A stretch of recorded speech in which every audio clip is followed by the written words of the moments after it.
from the legends of memory and storage. Crucial brings you the ultimate performance in gaming. Legendary products. Precision engineered. For speed and stability. Crucial ballistics.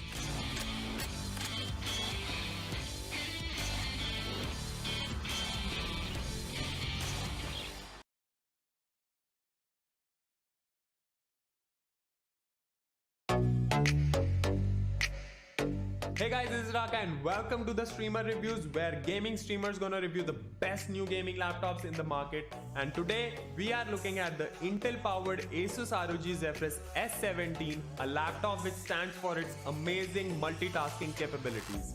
As a streamer, I need my system to stream, game, record all at the same time. Having tested it, I'm quite thrilled that this laptop can actually handle it.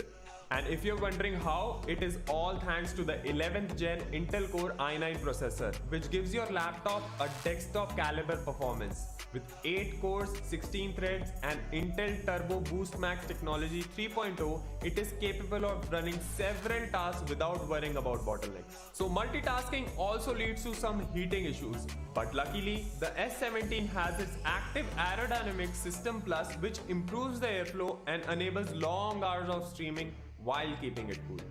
While choosing for a laptop, I also look for fast connectivity options for my accessories such as Stream Deck and capture card. But thankfully, the S70's Intel Thunderbolt 4 is very sorted in this regard. This one port lets me connect to all my accessories easily thanks to its blazing fast bandwidth speed up to 40 Gbps. Overall, I think the Asus Zephyrus S17 is a great laptop for streamers, gamers, or anyone with the similar needs. So what are you waiting for? Bring yours home today.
Hello everybody, welcome back to the LG Ultragear presents Tec Gauntlet Season 4, powered by Crucial. Our gaming partner is Intel and our apparel partner is 656. We are back with the second game of the day, and this is going to be an energetic one. So if you want to keep your spirits up, go ahead and scan that QR code to get your own Red Bull cans.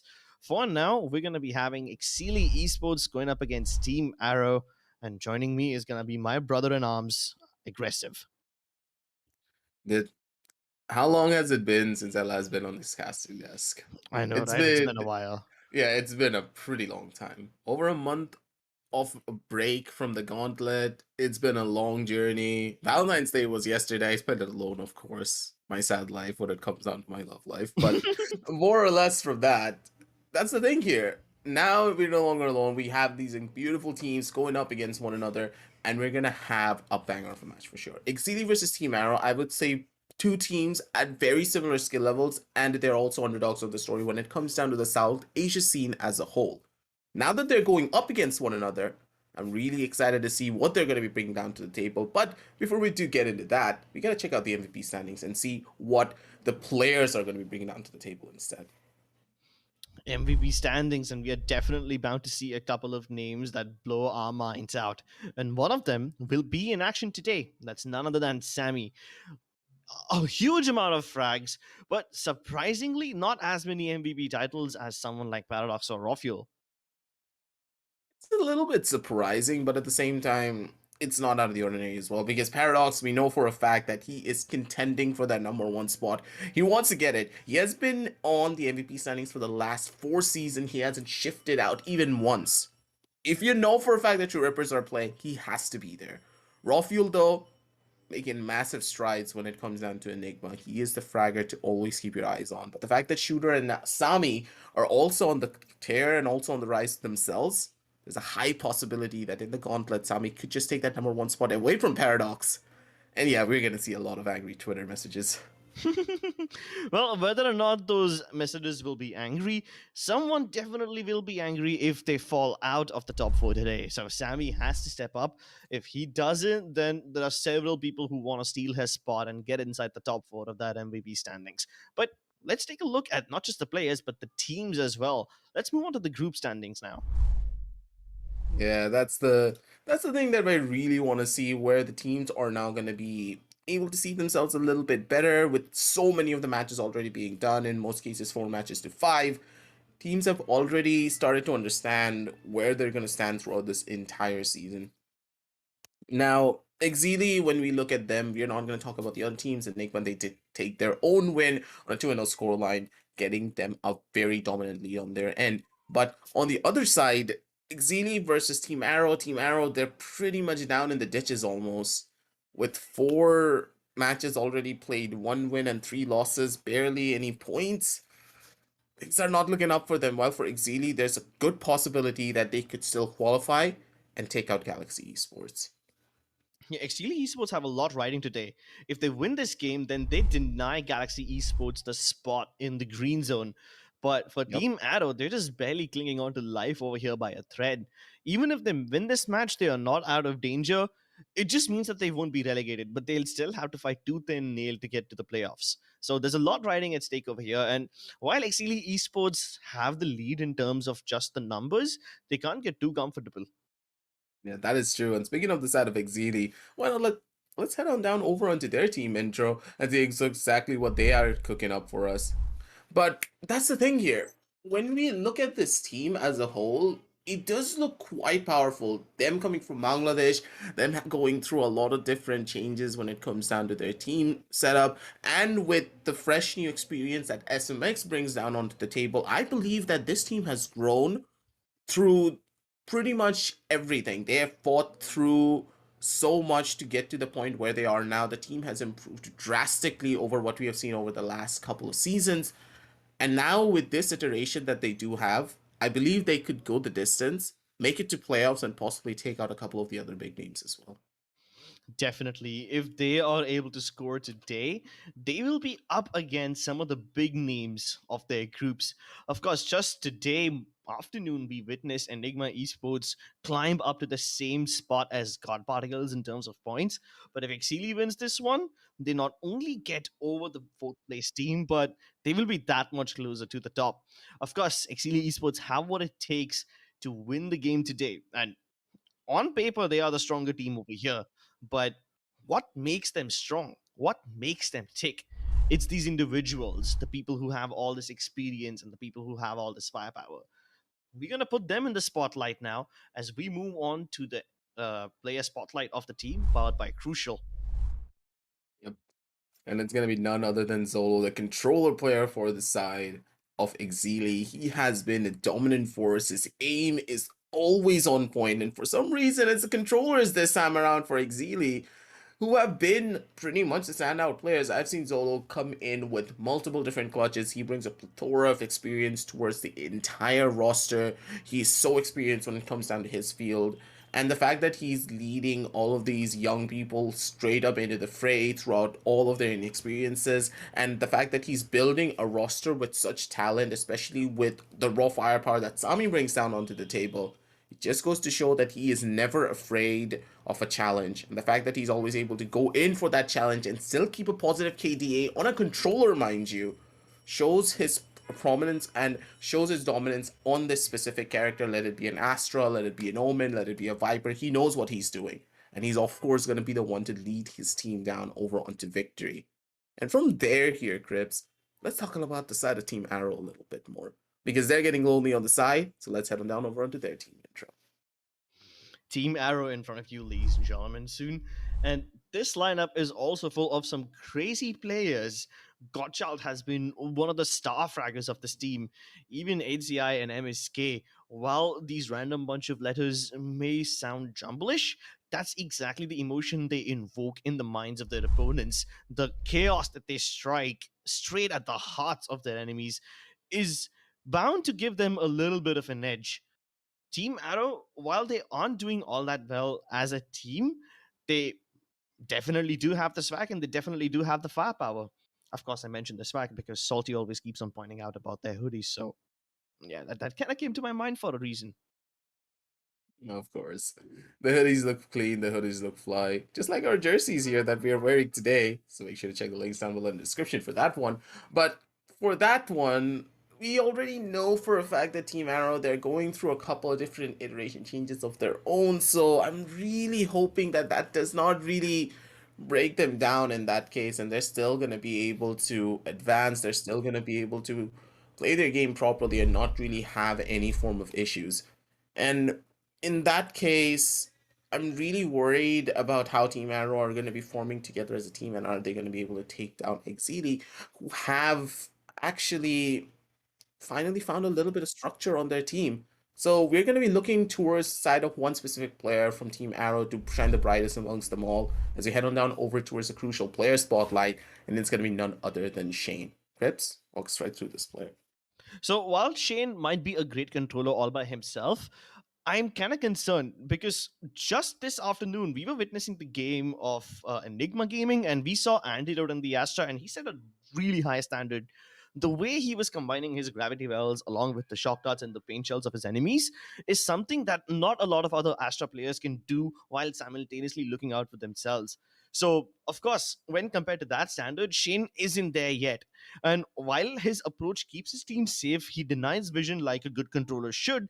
Those crazy combination plays is something that I haven't seen from Shane just yet. Maybe he'll surprise us today. Maybe he'll pull off some of those crazy moves along with his teammates in tandem. Yeah. Shane, he has been playing pretty well in that regard, but we still have to see a lot coming out from him when it comes down to setting up his teammates. Individually, all of these players are so incredibly skilled, but as a team, they still do need to prove a couple of kinks to just put them over that edge. And I believe that the maps are pretty much the place where, if it's favorable for them, they're going to be able to do it all. So let's head on down over towards the map video screen, see exactly where we're going to be taken for this entire Octane Intense matchup. And Crips, I'm expecting the first initial map to be Haven, of course, because Exeli, they have proven themselves to love this map over Ascent. And this is insane to say, but I think that Exeli is one of the few teams in the entirety of Bangladesh, knowing my own scene, that they are the only team that will actually pick up Haven over Ascent. Everyone loves Ascent in my country, and it's pretty, I don't know how to put it. It's very sad to see, because Ascent is one of the most one-dimensional maps in my eyes, while Haven is the most dynamic map out of the bunch. And there are more dynamic maps like Fracture that just blows the lid off the roof. But unfortunately, we won't be seeing any of those crazy pickups like Breeze or Fracture or maybe even Icebox for that reason. Bind and Ascent are still a little more how do I say this, one-dimensional as compared to the myriad of angles that Icebox possesses. But that's the thing about Bind. Even though it's somewhat one-dimensional and the meta is more or less established, the fact that you can play around timing so much and kind of bamboozle your enemies still becomes a factor. Haven, of course, is going to be as dynamic as ever. So I'm looking to see Exeli Esports excel in this map and somehow end this game before it reaches Ascent. And like you pointed out, Exeli Esports, while they don't mind playing Ascent, they've left it in the pool. They obviously don't prefer it. So it would be great for them if they can win this 2-0. But do you think that's going to happen over here? Do you think Exeli Esports got this in the bag, or will Team Arrow make them sweat and push them to map number 3? I do believe that Bind will be a very close affair for them, because we have seen how good Team Arrow can be on Bind when it comes down to their raw executions. Their trade gameplay is pretty much on point. And if I do remember correctly, the first match that I did watch between them was Enigma versus Team Arrow, and Team Arrow did put up a decent enough showing against Enigma. So if they can do something like that, there's a high probability that they're going to be able to take down Exeli as well. They're possibly sending us down over onto the third map. But agent selection is up. Let's see exactly what Exeli have in store for us. And it feels as though, okay, going in for a little bit of a spicy pickup with them picking up a breach here on the map of Haven. Something very uncommon when you consider this roster to be from Bangladesh. Our region absolutely hates a breach in a lot of different occasions, but the fact that Exeli are now picking it up on the professional level here, following all of the other South Asian teams, they're taking changes. They're slowly but surely integrating their own lineup in multiple different forms. But what will the side of Team Arrow pick up? Because none of their players have even picked anything up just yet. Very standardized strategy, but a double initiator with a Sky and a Breach? Well, it's not the worst thing. A Sky and a Breach is something that we saw today in the previous game. And while it was a little bit jarring to see a map of Haven without a Sova, at least these guys won't be doing that. Protagonist is going to pick up the Sova indeed, and even SMX is going to do that. But yeah, the Breach and the Sky being the only initiators on the team, I never thought I'd see a map like this, but I did get to see it this afternoon. Not this time again, though. Almost similar lineups for the teams. The only exception... No, there are no exceptions. It is literally the same lineup. Yeah, they're going to be relaxing a little bit here. Not really much to talk about in those cases, primarily because with both of these teams just being in a similar boat, you're just going to think now at this point that, all right, we see the exact same lineup. Whoever's going to be playing the lineup better is going to be in a much more better form, much more better shape, and they're going to be able to take control of the map in a much more earlier stage as well. When you consider all of these factors, think about it like this here, Crips.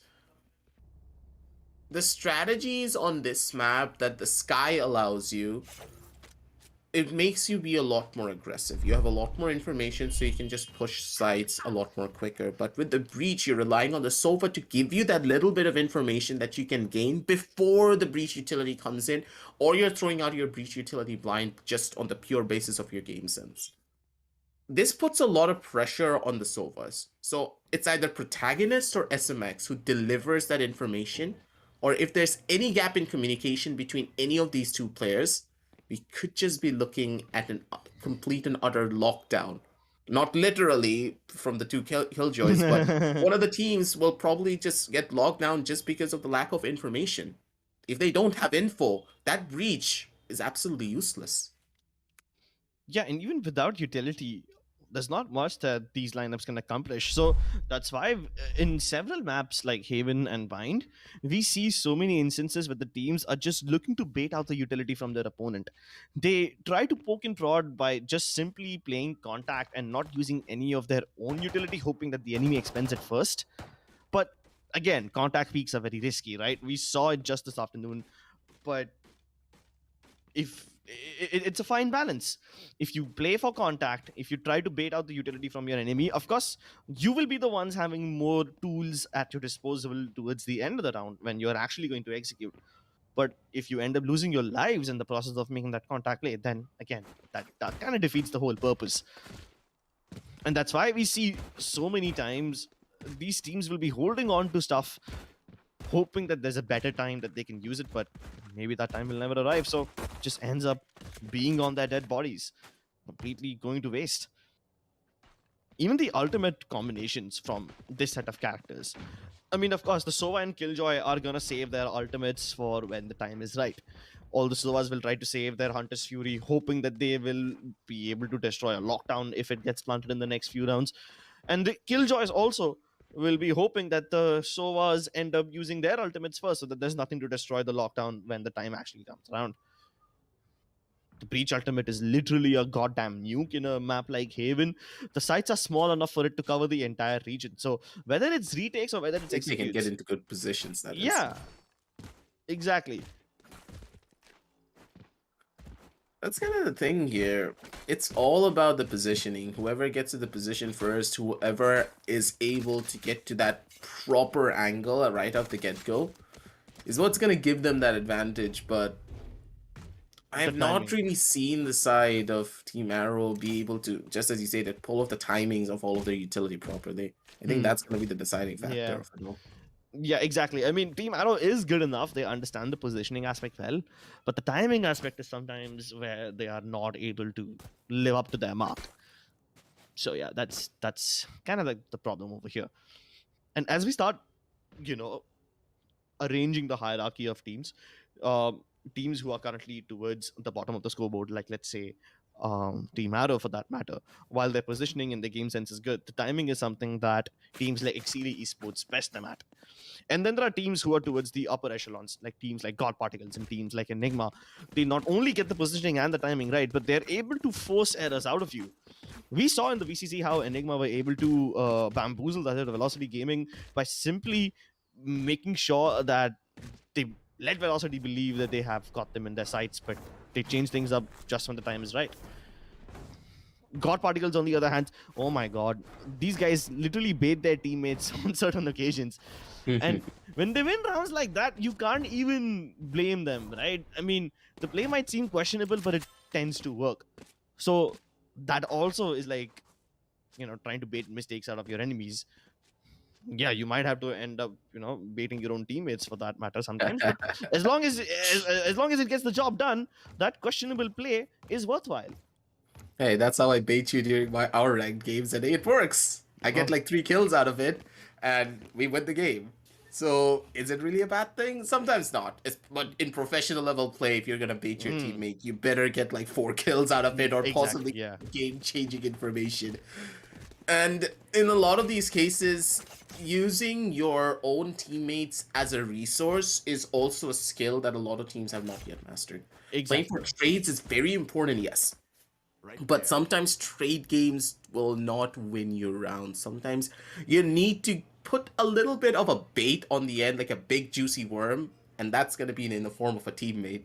And maybe, just maybe, that's going to be the edge that gives, that's the edge that you need, to completely switch out a game and possibly take your opponents by surprise. But will Exeli be the ones to do that?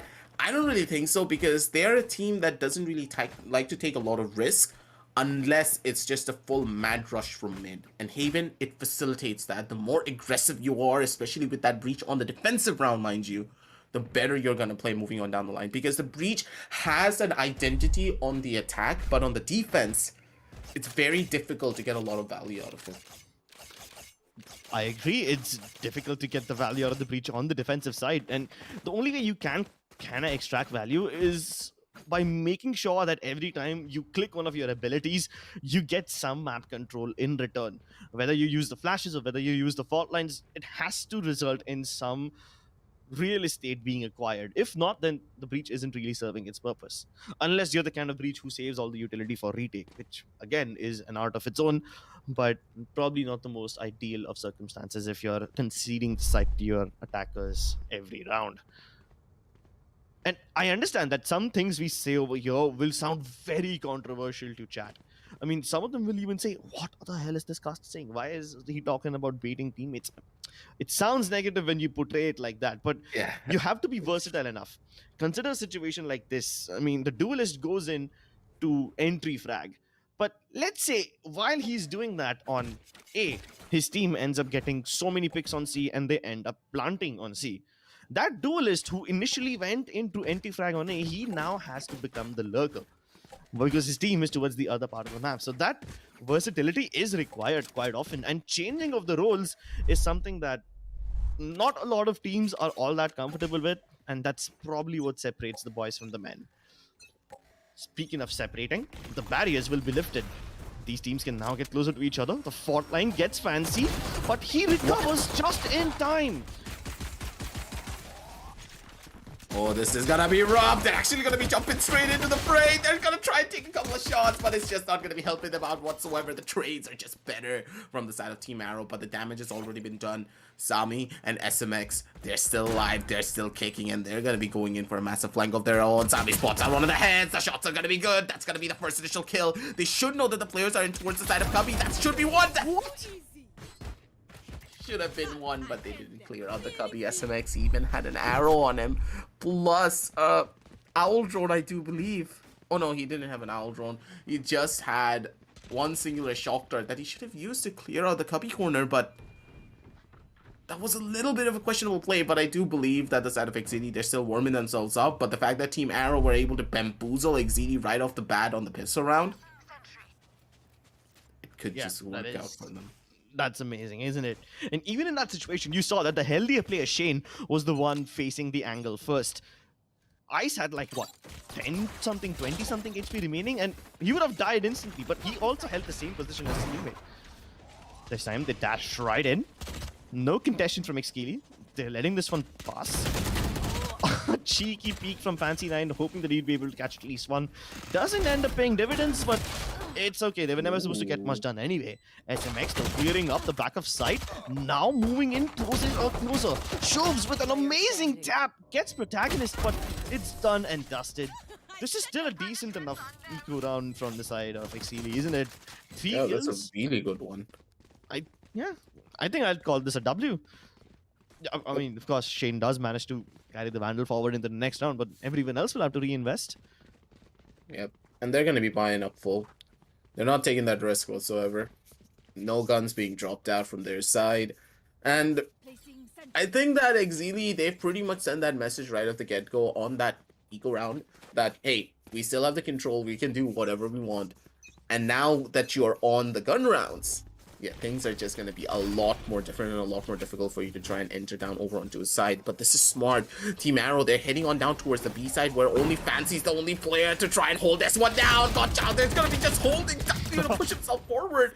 What are these shots, man? Spike getting away with murder out here almost. Oh no, he dashed in with the spike going above and beyond the nebula. That could have been a disaster, but they somehow recovered it.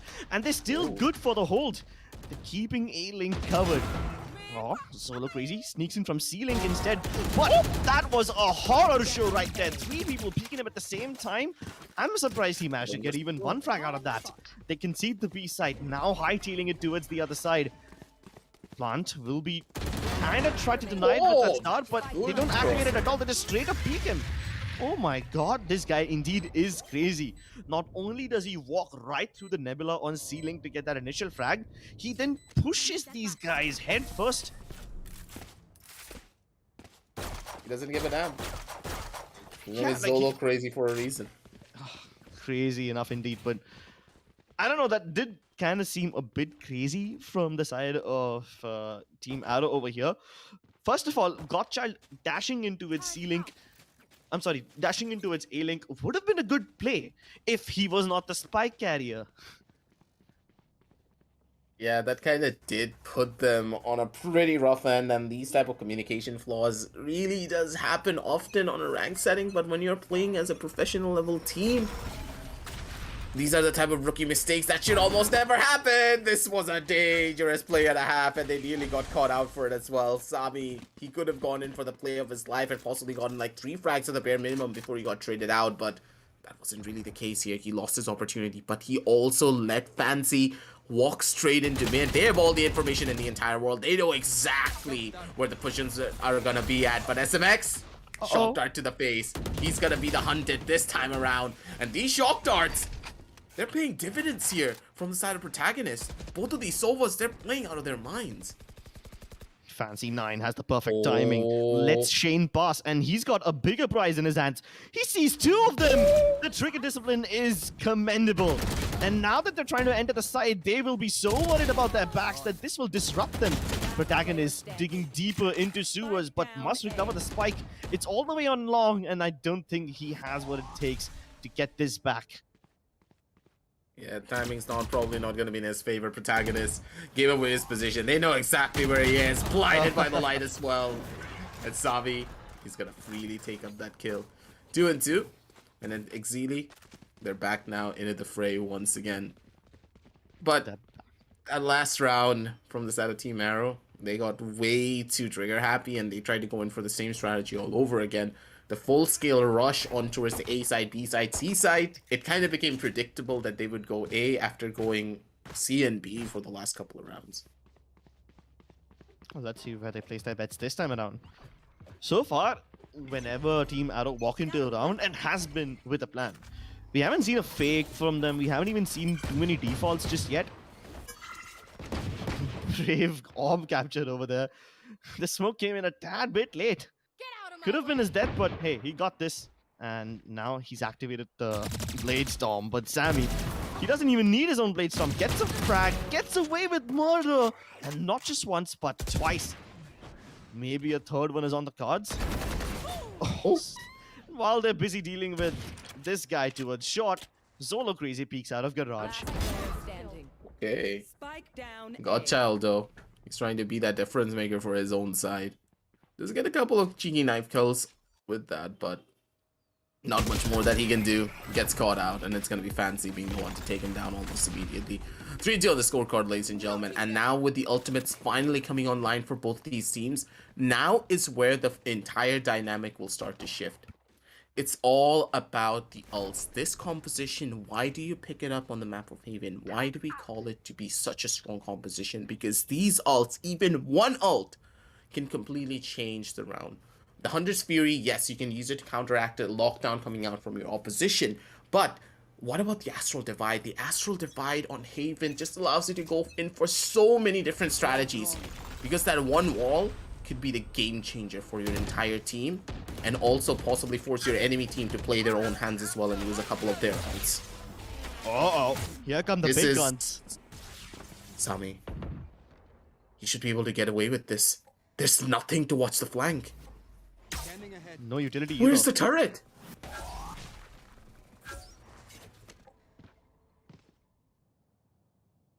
Oh god.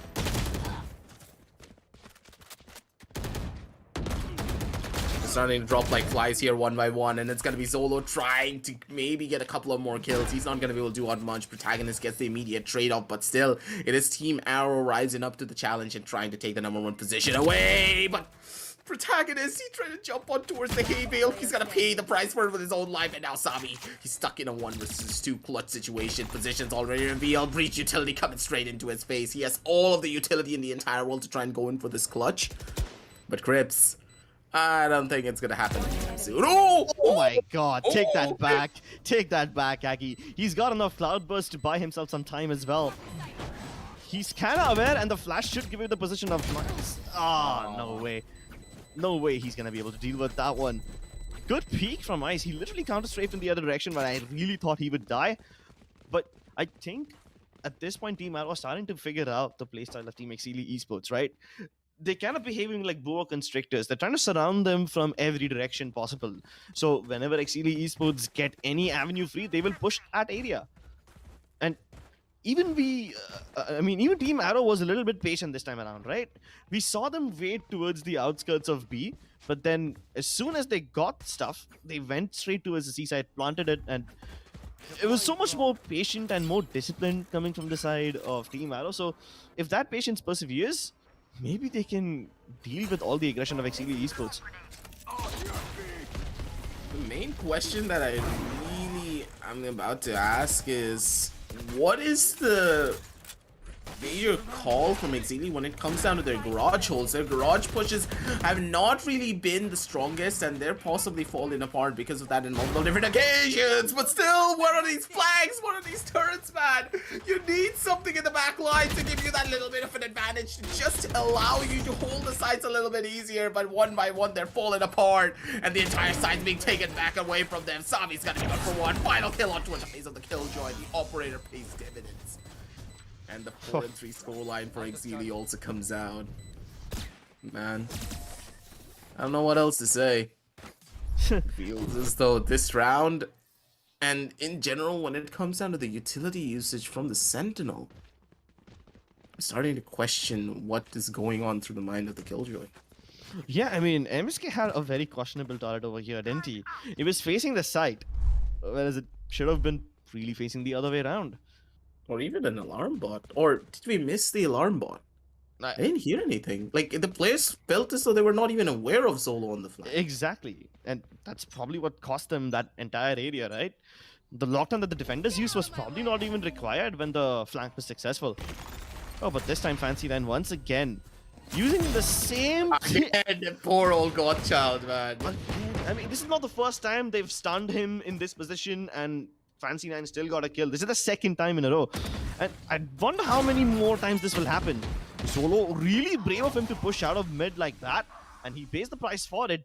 Protagonist also starting to shine through with the pistol. Will this actually be successful? Sammy's deep positioning towards mid could probably spoil this if he finds the spike carrier, but Shane has no idea, and that's exactly what Sammy was waiting for. Good positioning, good holds, but still, Shoes, he's at very low levels of HP, and with the seaside hold being there, Sammy, if you miss this quick scope, this is gonna be the biggest miss of your life. He had the knives, but he didn't really want to use it. He didn't want to go in aggressive. Now poor old Shoes, what's he gonna do? This could just be a thrifty round going in the favor of the side of Team Arrow, and Team Arrow, they're trading blow for blow against Exeli. This is smart. This is really well done from them. A couple of more pushes, a couple of more frags. He spotted out. Oh, he didn't. But it doesn't really even matter. The operator's in the hands of Ice. He just puts him in cryostasis as well. 4-4, ladies and gentlemen. This map of Haven is heating up even further. Whew. Seriously though, I have to commend the prowess of these sheriffs, winning so many duels, and all of them towards different parts of the map. So it's not like they just threw bodies at them and traded out with sheriffs versus specters versus whatever. Nah, they all won their individual duels, and then when the numbers were thinned down, they pick a bet, they win it. Sammy once again reinvesting into that op. Going for this one. Can he get that peak? Yes, he can. Of course he will. Sammy with the first pick, easily gaining the man advantage. Still not falling back from a shot. Keen to get more. Doesn't even mind getting tagged. He knows that there's nothing that they can do, even if he does get tagged over there. Godchild though now wants to exact revenge. Jet versus Jet. Op versus Op. This is as wild west as it gets. Just some of the things that you never really will know about, but oh god, that was a little bit too close for comfort. 1 HP in a dream. Yep, that's all that Godchild is saying. I got 1 HP and big boy dreams. Props to our observer formless though, switching off the X-ray to show us really what it looks like from the perspective of the players. That is commendable. Formless best boy. Best boy. Standing ahead. This is kind of telegraphed now, isn't it? Okay, wait, that's an arrow that I really want to know about. What was that? I mean, forget the arrow. I want to know how MSK actually did get burned. Yeah, he was not that healthy in the first place, but this Rolling Thunder will definitely change things up. Sami rising up in the air, spots out the Astra. He doesn't even need to kill this one, and Protagonist is stunned. He can use the Hunter's Fury, but he's gonna die instantly if he moves, and there's no way he can peek with his eyes shut like that. Yeah, Fancy's gonna be the one to take the peek and get an instantaneous kill off. Not much you can do there. Just roll over and play dead, I guess, at that point, and just pray and hope that they don't come over to the corner and kill you. But Exeli, They're looking for as many kills as they can possibly get to send that message. And the fact that they're getting so much value out of this breach on the defensive side, yeah. You know for a fact that this is going to be really scary whenever the Exeli just shifts over towards their own attacking path as well. But a double operator setup? Okay, then. Okay, Big guns sure. indeed. That too against a bunch of sheriffs, man. So it's kind of overkill, isn't it? A little bit too much, but they're still investing in a couple of buys because they have that extra little bit of money to work with. But there's a stack already on A. They're expecting this. And Team Arrow, they're getting read like an open book. So on top of the double operator, they've got the stack as well. But still, they're getting the opening picks, and it seems like Team Arrow isn't having all that much trouble just yet.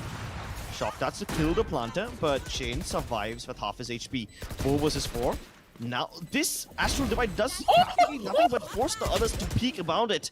Shane, the only person ahead of it, will die as the numbers eventually overwhelm him, but everyone else will have to peek and maybe even pre-fire. Zolo, the first victim, ends up giving away a phantom to his enemies. But if MSK swings right now, he will die. SMS has already spotted his battle. The timing is perfect, but the flash, not so much. Ice just about pulls the aftershock at the first time possible, but they don't check him in time. He still gets a kill onto Fancy, which really shouldn't have come through. And I have no idea how Protagonist was able to get that last one. They had no business winning this one. Oh my lord. Bro, like a double operator versus a bunch of sheriffs. And they still win. The sheriffs still win. That's a lot of money down the drain for Exeli Esports. And they are broke. Flat out broke. If they want to buy in the next round, they have to eco now. Sammy's the only guy on a hero vandal. This has gone from bad to worse. Taking that risk there, especially against Team Arrow, really did not pay off for them. But at the same time, they were not expecting a push like this to come on down towards the A side. The fact that Shoes died this early without really even being able to use any of his utility just puts a damper on their plan. Because the breach is so necessary when it comes down to even executing any form of a retake. And your opportunities for a retake just is very slim if you don't have that, especially in a 5 versus 4, or maybe let's say a 3 versus 3 or 4 versus 4 situation. They felt that pain, but this C site, yeah, I don't think they're gonna be entering that anytime soon, especially with those eco weapons. Yeah, they've got this one lockdown available, but you know that is probably not gonna provide as much value. Oh my lord, the stuns are perfect. So okay, never mind. Flurry of frags comes through, and Ice on the verge of an ace. He knows exactly where Zolo is. The pre-fire is successful. Here comes the breach, mowing them down like bowling pins. What? Last round in the half. Come on. Come on. Ice just gets away with what? Look at the execution. Pretty much military level of precision coming on down through from every single member of Exeli. But then there's Ice. Accurate. He's the winter soldier of them all. Forget Captain America. This is the guy I really want to see. Kinda thought that shot would have been more appropriate, but okay. Okay, sure. that also works out. You gotta get that DC reference in. I mean, this was a superhero performance indeed, so you give him whatever title you want. This man is a hero. The only one with double-digit frags on his team. He's having a field day out here. He's like, I don't care what happens to everyone else. I'm gonna put the performance of my entire career on this map. Going into the last round, I kind of feel that the odds are somewhat in the favor of the attackers over here. They've got more ultimates available. And one of them is the Lockdown and Astral Divide combination, which is perfect in retakes on the defensive side, but on attacking, you can use it to delay at the very least. And if shit goes wrong, just throw in the Rolling Thunder. Ice was able to pick up more than enough ultimate points in the previous round with that ace.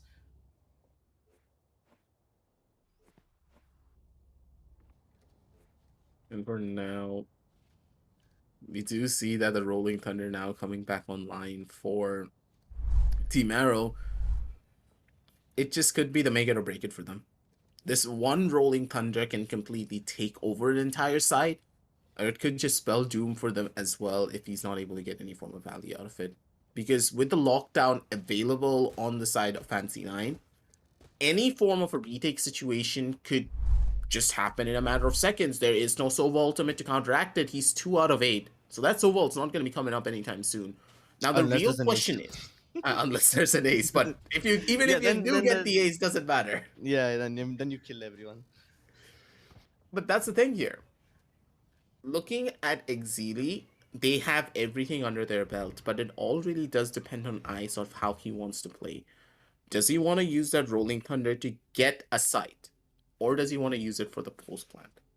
I personally say a post plant Rolling Thunder would be a lot stronger, knowing that your opposition has that lockdown available, and your opponent also has the Hunter's Fury available with a possibility of their own Rolling Thunder if Shoots is able to get 2 kills.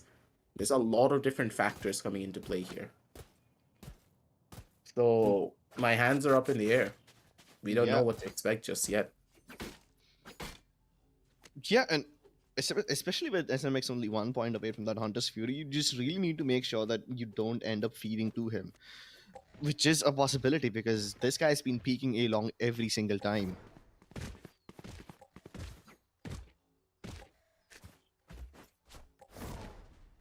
It's just been building up more and more and more. As time passes, we really do need to see a little bit of a switch up from Exeli, maybe a little bit more of that control playstyle that we saw from them on rounds prior, where they started to push through mid, took a little bit of the map control away from Team Arrow, forced them down over onto a corner, and that's where they were really able to shine. And I don't know if you have noticed this or not, Crips.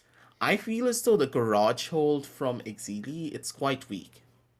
In multiple iterations of their defensive side, I've seen Team Arrow push through the garage side a lot more often. Yes, Fancy did get a lot of the kills, or the cheeky kills that he normally does get, but right after he gets those cheeky kills and after he gets traded, did you see any form of a defensive hold from anyone else on that garage? As soon as the garage control is gone, the C side, it was completely open, and maximum amount of the rounds won by Team Arrow was on towards that C side, wasn't it? Yeah, I mean, after they lose control of Garage, there's not much that Exeli does to regain control of it. Even when they're going into the site retake, they just either send their players down C long, hoping to backstab, or just move in from the regular, CT entrance. I mean, not gonna lie, they can justify giving up Garage because the backstabs have been pretty successful. But then again, that's not credit going to Exeli for making the backstabs work. It's kind of lacking on the part of Team Arrow because they're not able to secure it. So yeah, they can't really take the credit or justify giving up Garage for that matter. But what's funny is that Fancy 9 holds that angle right next to the door every time, and I've seen on 2 separate occasions this guy got stunned with the breach fault line but still was able to get at least 1 frag before he died. So that is just so funny. It looks very jarring because on one hand you expect the guy to die, but on the second hand, I mean, this guy just gets away with it, and more than just once. So it kind of tells you that there's a few flaws in the plans of Team Arrow, not just on the offensive front, but even, when it comes to protecting their own back. Yeah, those chinks in the armor are probably why they're not, all that rich in points when it comes to the league standings. Hopefully they can change something when they defeat Exeli Esports today, if they defeat Exeli Esports today. At least they'll be out of the relegation zone, so that's a good thing. And as we kick off the last round of this half, they are moving towards mid. An approach you've seen them do before, but they haven't really committed to the B plant before. A nice rolling thunder all the way towards A-Link, and they roll inside. Godchild bulldozing his way through, but now he's heading towards the A side, but there's 2 defenders. Not the best of places that you they can were hold. testing that out. Yeah. Smart one from them, but now Sami, he's gonna be able to take down one more. It is a 3 versus 3 situation. Fancy! He's gonna make it a 3 versus 2, and these type of aggressive plays, they could cost you in multiple different fronts. And now that they paid the price for it pretty much with their own lives, protagonist, he needs to be the game changer. If he's not able to take down Fancy, this is gonna be bad for the Vandal. He was not able to control it right back on the nick of time.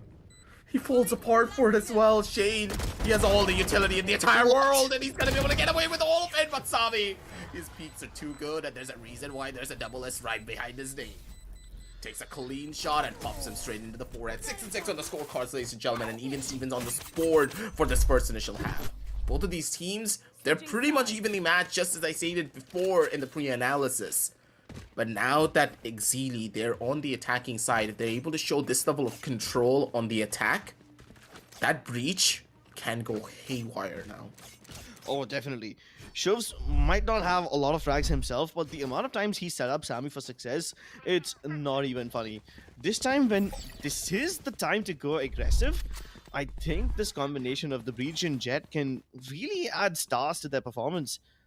If you combine that with Zolo's gravity wells in more common places, Sami will not even have to leave. He won't even have to check some of these areas because his opponents will either be stunned or blind. Really want to see that come into fruition now.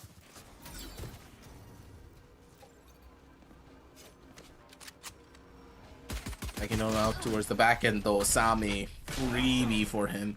Takes a tap, takes a pretty clean shot to the forehead, but fancy, he still took that fight. Not really necessary, but still, he's gonna be able to get a little bit of damage done, get some information for his buddies. But look at Zolo, he's playing it aggressive, and he just walks straight into smoke. And poor old protagonist, he didn't even know what hit him.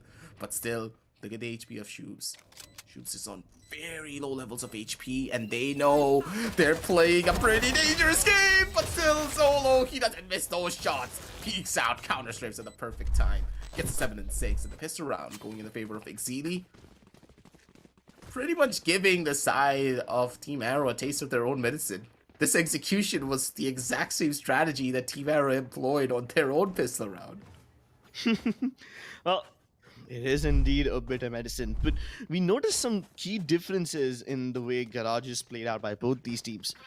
While we were pointing out that Exeli Esports don't really reinforce Garage after they lose it, it's such a stark contrast to the playstyle of Team Arrow, where they were literally just dumping bodies at their opponents, just fighting in Garage. To the extent the fight stopped after MSK was able to wrap around all the way from A long. That's what it took, a flank from that far away, to finally stop those fights. But oh my god, Gotcha wants to stop this attack before it even begins. He really got that flick on towards the face of Sami. I literally saw his crosshair move when he was just about to click. If Sami didn't hit that first initial headshot, he was dead.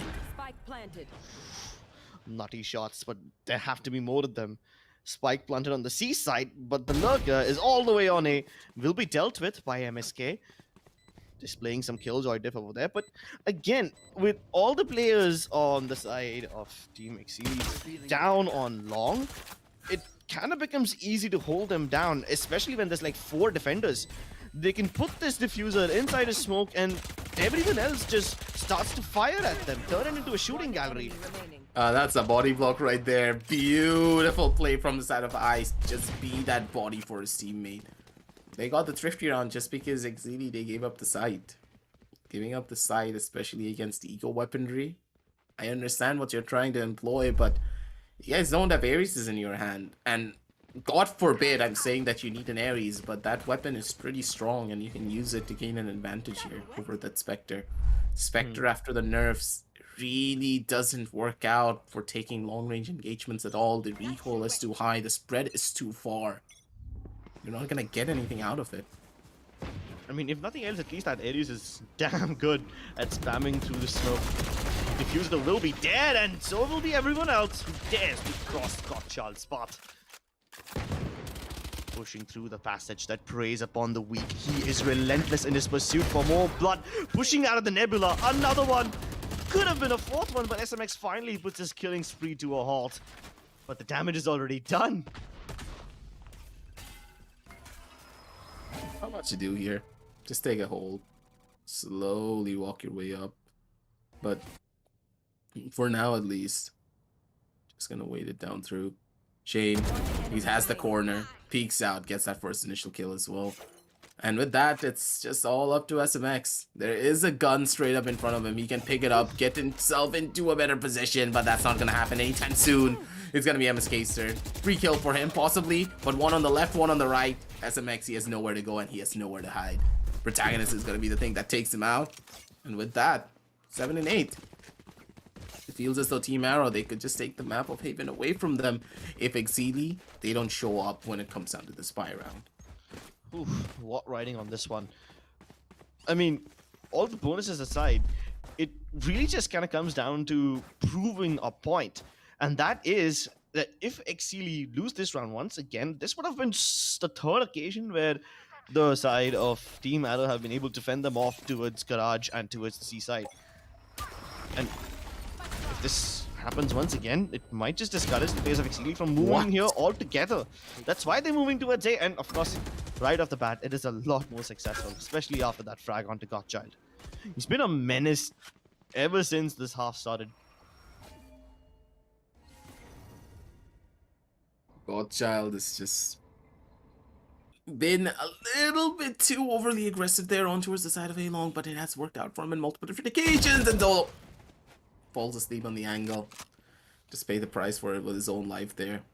It is going to be a 4 versus 4 situation. Side entry has still not yet been taken.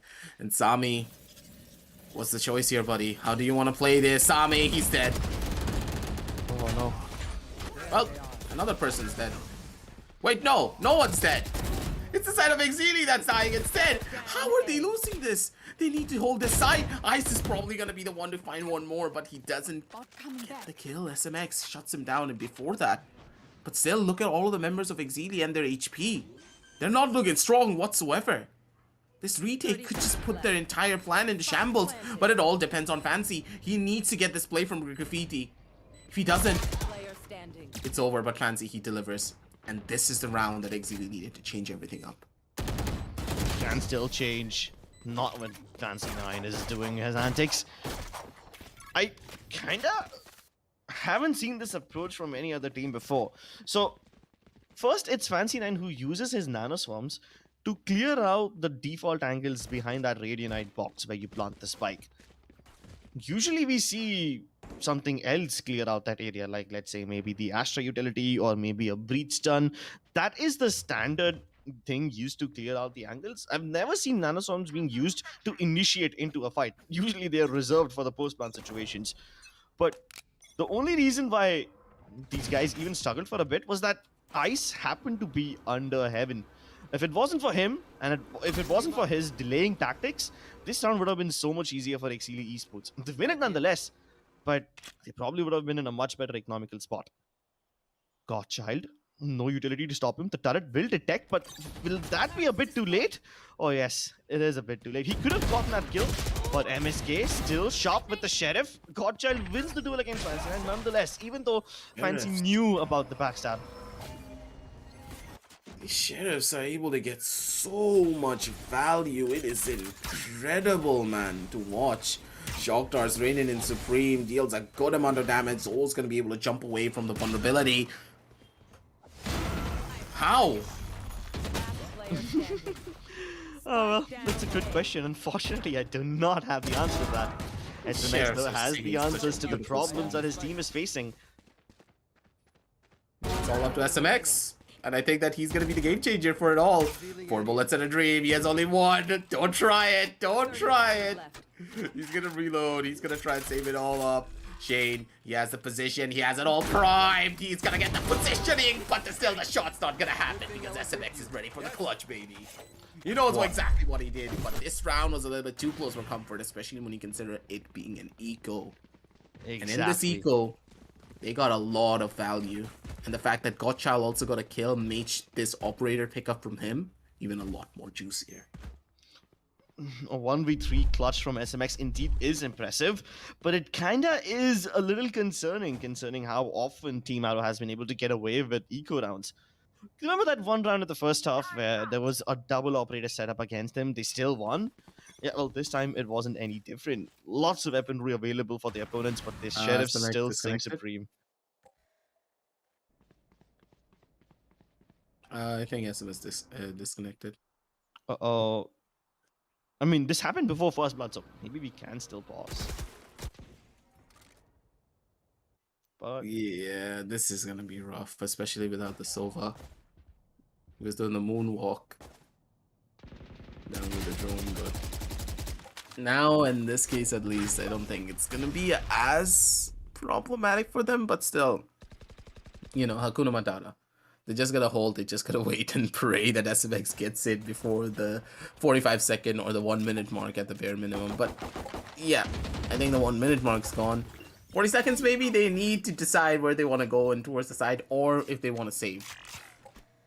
The choice is theirs. If they're able to save their guns, maybe it could work out. SMX is now back into the game, but is a little bit too little too late because they got no information whatsoever. They have nothing. And Exeli Esports also not peeking at all, just not revealing anything. kill him! Nope. God, dead. Bye-bye. Maybe he has another lifeline. I said that a bit too soon. Sammy chases him down. Lockdown destroyed with the Hunter's Fury. Kinda expected, but at least it gets them inside. Oh, this is the crucial one. This ultimate will deny the plant. Somehow he sticks it, even though he got tagged. He did not care. He needed to make that work. And Sammy even picks up the kill. Attackers might just be able to get this round. The aftershock doesn't destroy the lockdown, and they get detained.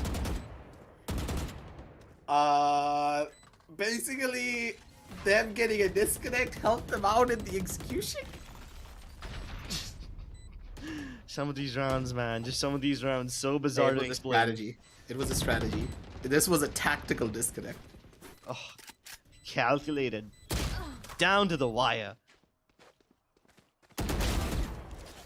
But still, calculations are not going to save them from these exit frags. They did get a couple of the kills. Protagonist and Shane, they're going to be able to survive and keep their guns for the following round, which is a very crucial one when you consider their team not really having enough money to go in for buys.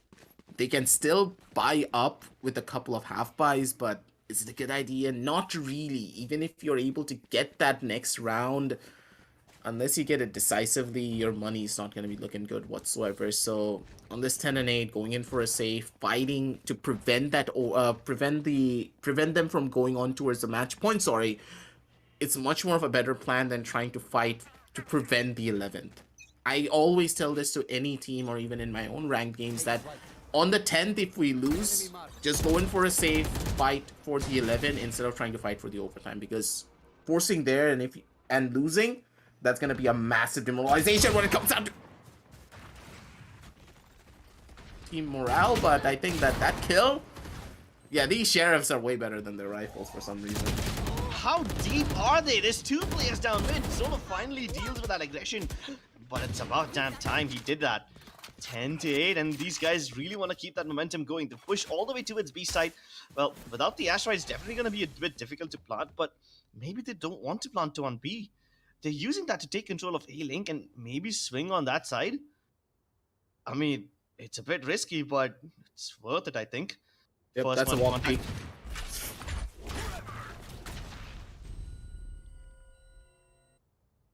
That is going to be tough. Well, they decide against going towards the A side. I guess whatever real estate they have is enough for now, especially after Sammy is able to liberate some pressure towards A link. But Shane, the timing could be crucial over here. It isn't. Sammy denying any hopes and dreams, and Protagonist has no idea what he's walking into. It's 11 and 8. And we know for a fact that now Team Arrow, they're pretty much standing on their last legs. It's either you're able to get away with this and maybe shift your momentum back towards that 11 and 9 scoreline, but if they lose here, it's done. There's no way you're going to be able to bring this one back. Your money is pretty much down in the ditches. There's no other chances for you to pick up that operator, and the fact that Godchild's going in for a naked op is... yeah, tragic. Straight up tragic. There's no other words that can describe this, but maybe they can still bring things back. With Zolo fragging out like this, MSK is the only one left to defend, and he will really got not the be able kill. to do all that much. Oh no. Ice comes in a bit too late, but Shub's freak. That's all that she wrote for him. Protagonist still getting fills, but okay, then I guess it's not all that great. Just trade upon trade, and what a straightforward round, isn't it? They just simply walk into the seaside, they pay the price in blood, but they get the round, and that's map point. It works out for them. It's 12-8. And Exeli, they're possibly gonna just close out map number 1 with a shebang of their own. Not really a lot of money to work with. Spectre buys, a Guardian, half shields, and Vandals. Having that save really gave them that opportunity to go in for a little bit of a buy, but when it comes down to the raw utility, I think they're gonna suffer. Exeli, they know they're closing things out with a B-side take. This is smart from them.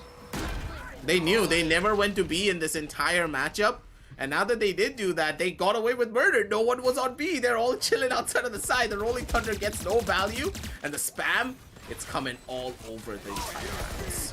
And the reverse Rolling Thunder. This is bound to change things up. But Shane is disastrous over here, mowing down people with a Guardian of all weapons. Wow. No one held Garage. No one. I mean, with so many bodies fighting towards the B side, and especially with the Rolling Thunder committed, I can't even blame them for being tunnel visioned. But Shane definitely gets himself a nice highlight reel right there. Whew. Really thought that maybe after the first frag someone would turn around in that direction, but no. A quad kill. Especially with people still looking at him. It's not even like he backstabbed all of them. The third and the fourth players, they were aware of his position by that time, but they just straight up don't win the duels. Tapping away at them. Keeps his team alive for one more round, but how many more chances will they get?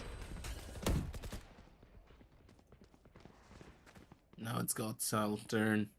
He's walking up, and these are the type of plays that really should not be happening. That breach was so crucial for this execution down towards A, but no one was holding short, and Godchild just walked straight in and got a freebie for himself. Protagonist, he nearly tried to go in for a kill, but Sami was a lot more wiser than his peers. Knew exactly what to expect, dashes out immediately with a backdash. But did it really give him that advantage that he wanted? Not really. He's tagged down to 45 HP, and now Exeli, they're trying to feel out this B side, and SMX possibly, just maybe, if he finds one kill, that's all that he needs. The timing's in his favor, and he does get the first initial. Taking out that Astra was a crucial part, and now Exeli, they're gonna make their way down towards this A side, or possibly the B side, but SMX, he's on a massive lurk, and this lurk is gonna be the thing that pays dividends for him. Even if he doesn't get anything accomplished with this lurk, his presence alone has... No, that's just embarrassing. I mean, SMX didn't even need to get that kill. His presence alone was enough to draw the defenders away from the A side, giving the side to the attackers for free. And with Spike planted, they don't even need to defend it. They've got players outside of this Cosmic Divide ready to double peek and end things right here. Win. Value lurks by SMX. I mean, sure, that definitely was highlight material. Kind of funny as well, the way he was able to get that kill towards the end. But his presence alone was enough to secure them the round. The site was free. His teammates walked in without a fight. They planted the spike for free, and yeah, they got the round. Got the map as well.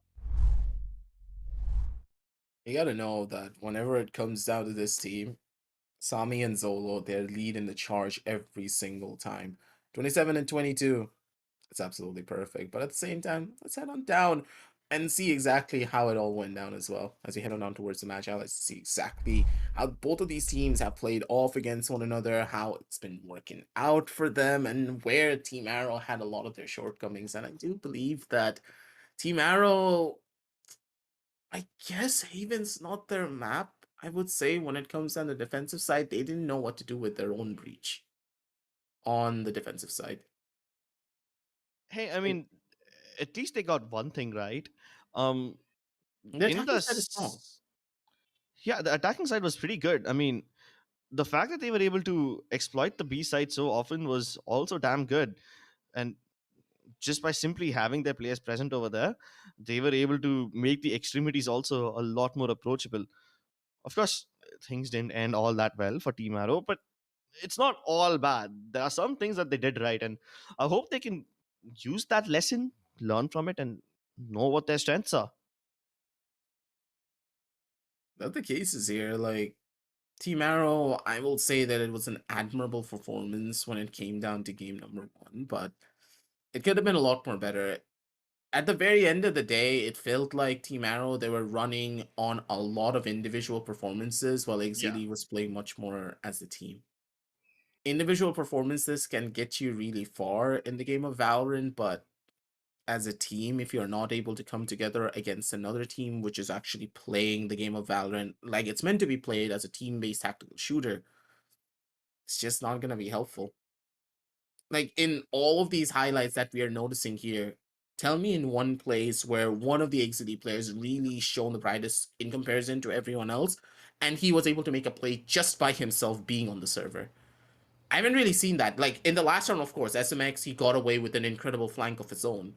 But was it due to him being cracked out player? Yeah, of course, but was there a lot of mistakes and a lot of holes on the defensive side of Team Arrow? Yes. He was able to exploit so much that Team Arrow was giving him that gave them that opportunity for him to even go in for a flank like that. Oh, don't even get me started on the flanks. Some of them were downright brilliant, but the anti-backstab from Team Arrow, especially in the first half, was kind of questionable now, wasn't it? The placement of the Killjoy utility was not all that great, and because of that, Exeli Esports, at least in the first half, when they were on the defensive side, their lurks were perfect. Coming into the second half, Exeli Esports also tried to borrow a page out of Team Arrow's book when they started sending their players towards the B side. Um, I mean, every time they went towards the B side, they didn't use all that much utility. It was mostly a contact play, which is something that Team Arrow always does. But then again, Team Arrow also had highlight moments of their own, especially during the B side assaults like these. I mean, the fact that Shane is able to get 4 kills like this with just a Guardian, and while his teammates, they're getting stunned by the Rolling Thunder over there, he's able to pick up the slack and alleviate some pressure over here. Of course, that garage look was incredible, but even this look from SMX was just as good, if not better. I mean, this was the one that got them the win, so it has to be the one that deserves the crown. I mean, all in all, when it came down to the map of Haven, both the teams had some really good lurks going on. Team Arrow, sure, while their lurks itself were all that great, the anti-lurk utility set up by Killjoy was not optimal. That Lacking. kind of allows Exeli to come up over the edge. They just had a lot more control over the map of Haven. Haven, it's all about that control. The more avenues that you have to work with, the better your team is going to play, the better the angles you're going to be able to hold. And in these cases, Exeli, they just were able to take it over almost in a matter of seconds. They just need to snap their fingers and they're like, hey, we're going to walk into mid, we're going to walk into A long, and we're just going to do whatever we want. And in a lot of different cases, Team Arrow, they pretty much did the same thing. But Exeli, they were able to become wiser from their mistakes and they were adapting. But Team Arrow, I didn't see any of the adaptability coming in from their own side. And these are the type of plays that you really want to see from a top caliber team, but Team Arrow, they're just not able to deliver when it came down to the map of Haven. I'm gonna say that, okay, Haven's not their best map, and maybe they're gonna be able to switch everything up and be a lot more better on the map of Bind. Yeah, but to get to Bind, you guys are going to have to wait just a little bit. We're going to be going on a tiny break, but off that break, we will be back with the desert map. So keep watching LG Ultragear presents TEC Gauntlet Season 4, powered by Crucial, Intel, and our apparel partner 656. We'll be back in just a little bit.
from the legends of memory and storage.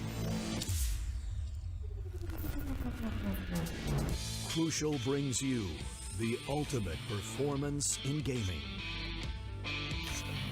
Legendary products. Precision engineered. For speed and stability. Crucial ballistics.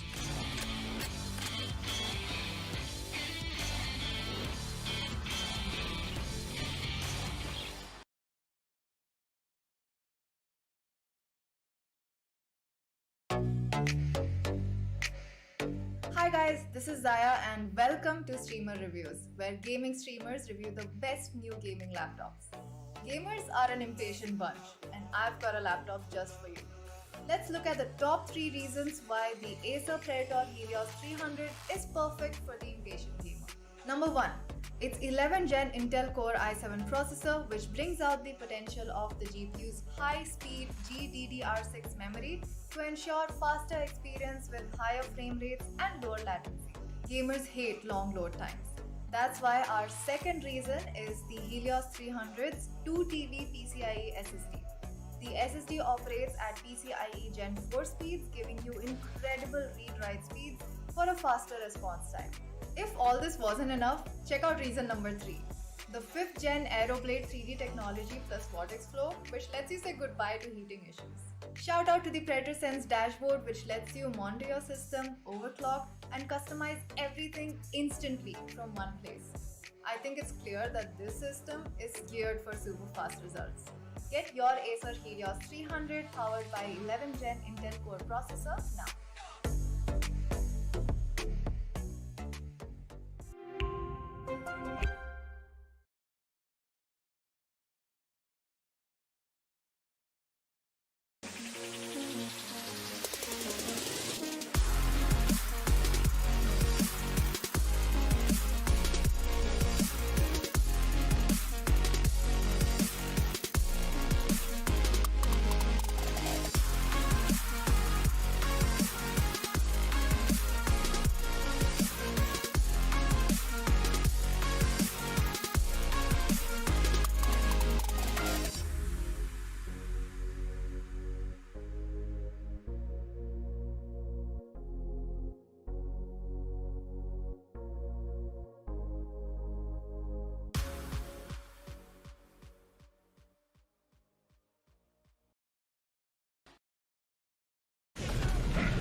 Welcome back, ladies and gentlemen, to the LG Ultragear presents the Esports Gauntlet Season 4, powered by Crucial, with our gaming partners being Intel and our apparel partners being 656. Your boy Aggressive is now back on the hot seat once more with my main man Crips. And after that first initial map, I do believe that the side of Team Arrow, they left a little bit something to be desired for.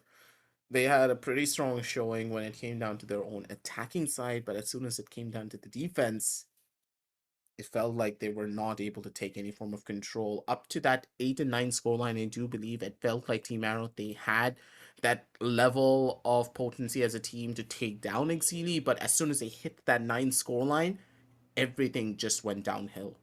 There was no friction, there was no air resistance, it was just a slippery slope down. Yeah, and slippery straight to their deaths. There was one point that I made in Haven was that the side of Team Arrow are definitely quick with their trades, but that quality comes at the cost of other things like losing map control towards other parts of the map. What good is the numbers advantage when you don't have the map control, when you don't have anything to show for it? So that is kind of one thing that is going to be relevant in Bind as well, especially because the rotates in this map are so much faster with the teleports, and of course there's a lot of scope of getting bamboozled as well. So faking is going to be so much more crucial in a map like this. When it came down to the attacking side of Team Arrow, we didn't see too many fakes from them. Sure, we saw some rotations where they commit to a side and then fall back, go towards another side if things are not going in their favor. But that was a reactive thing, not like a fake that they brought on by themselves.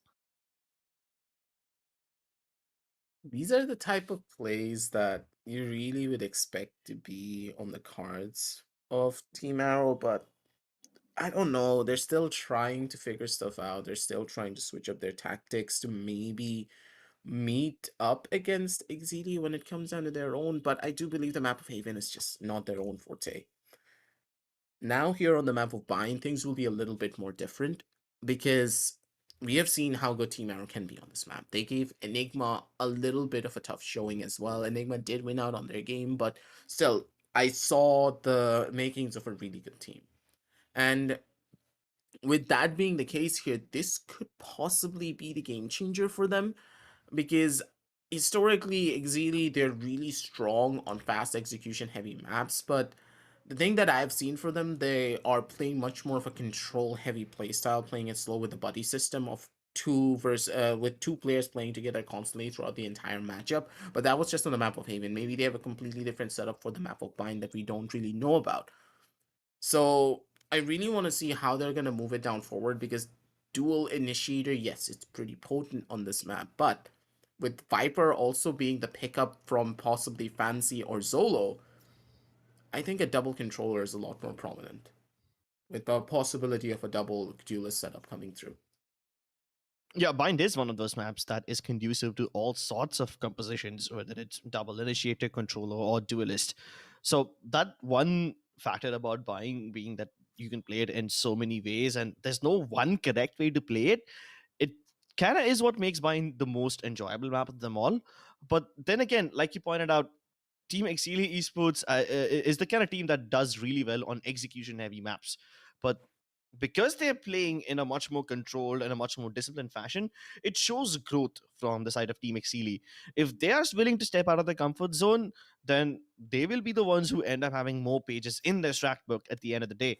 And because Bind is one of those maps where creativity is only the limit of your imagination, this kind of playstyle is going to help them out because they can switch up the pace whenever they want. And that's the only thing they need to throw Team Arrow off that track.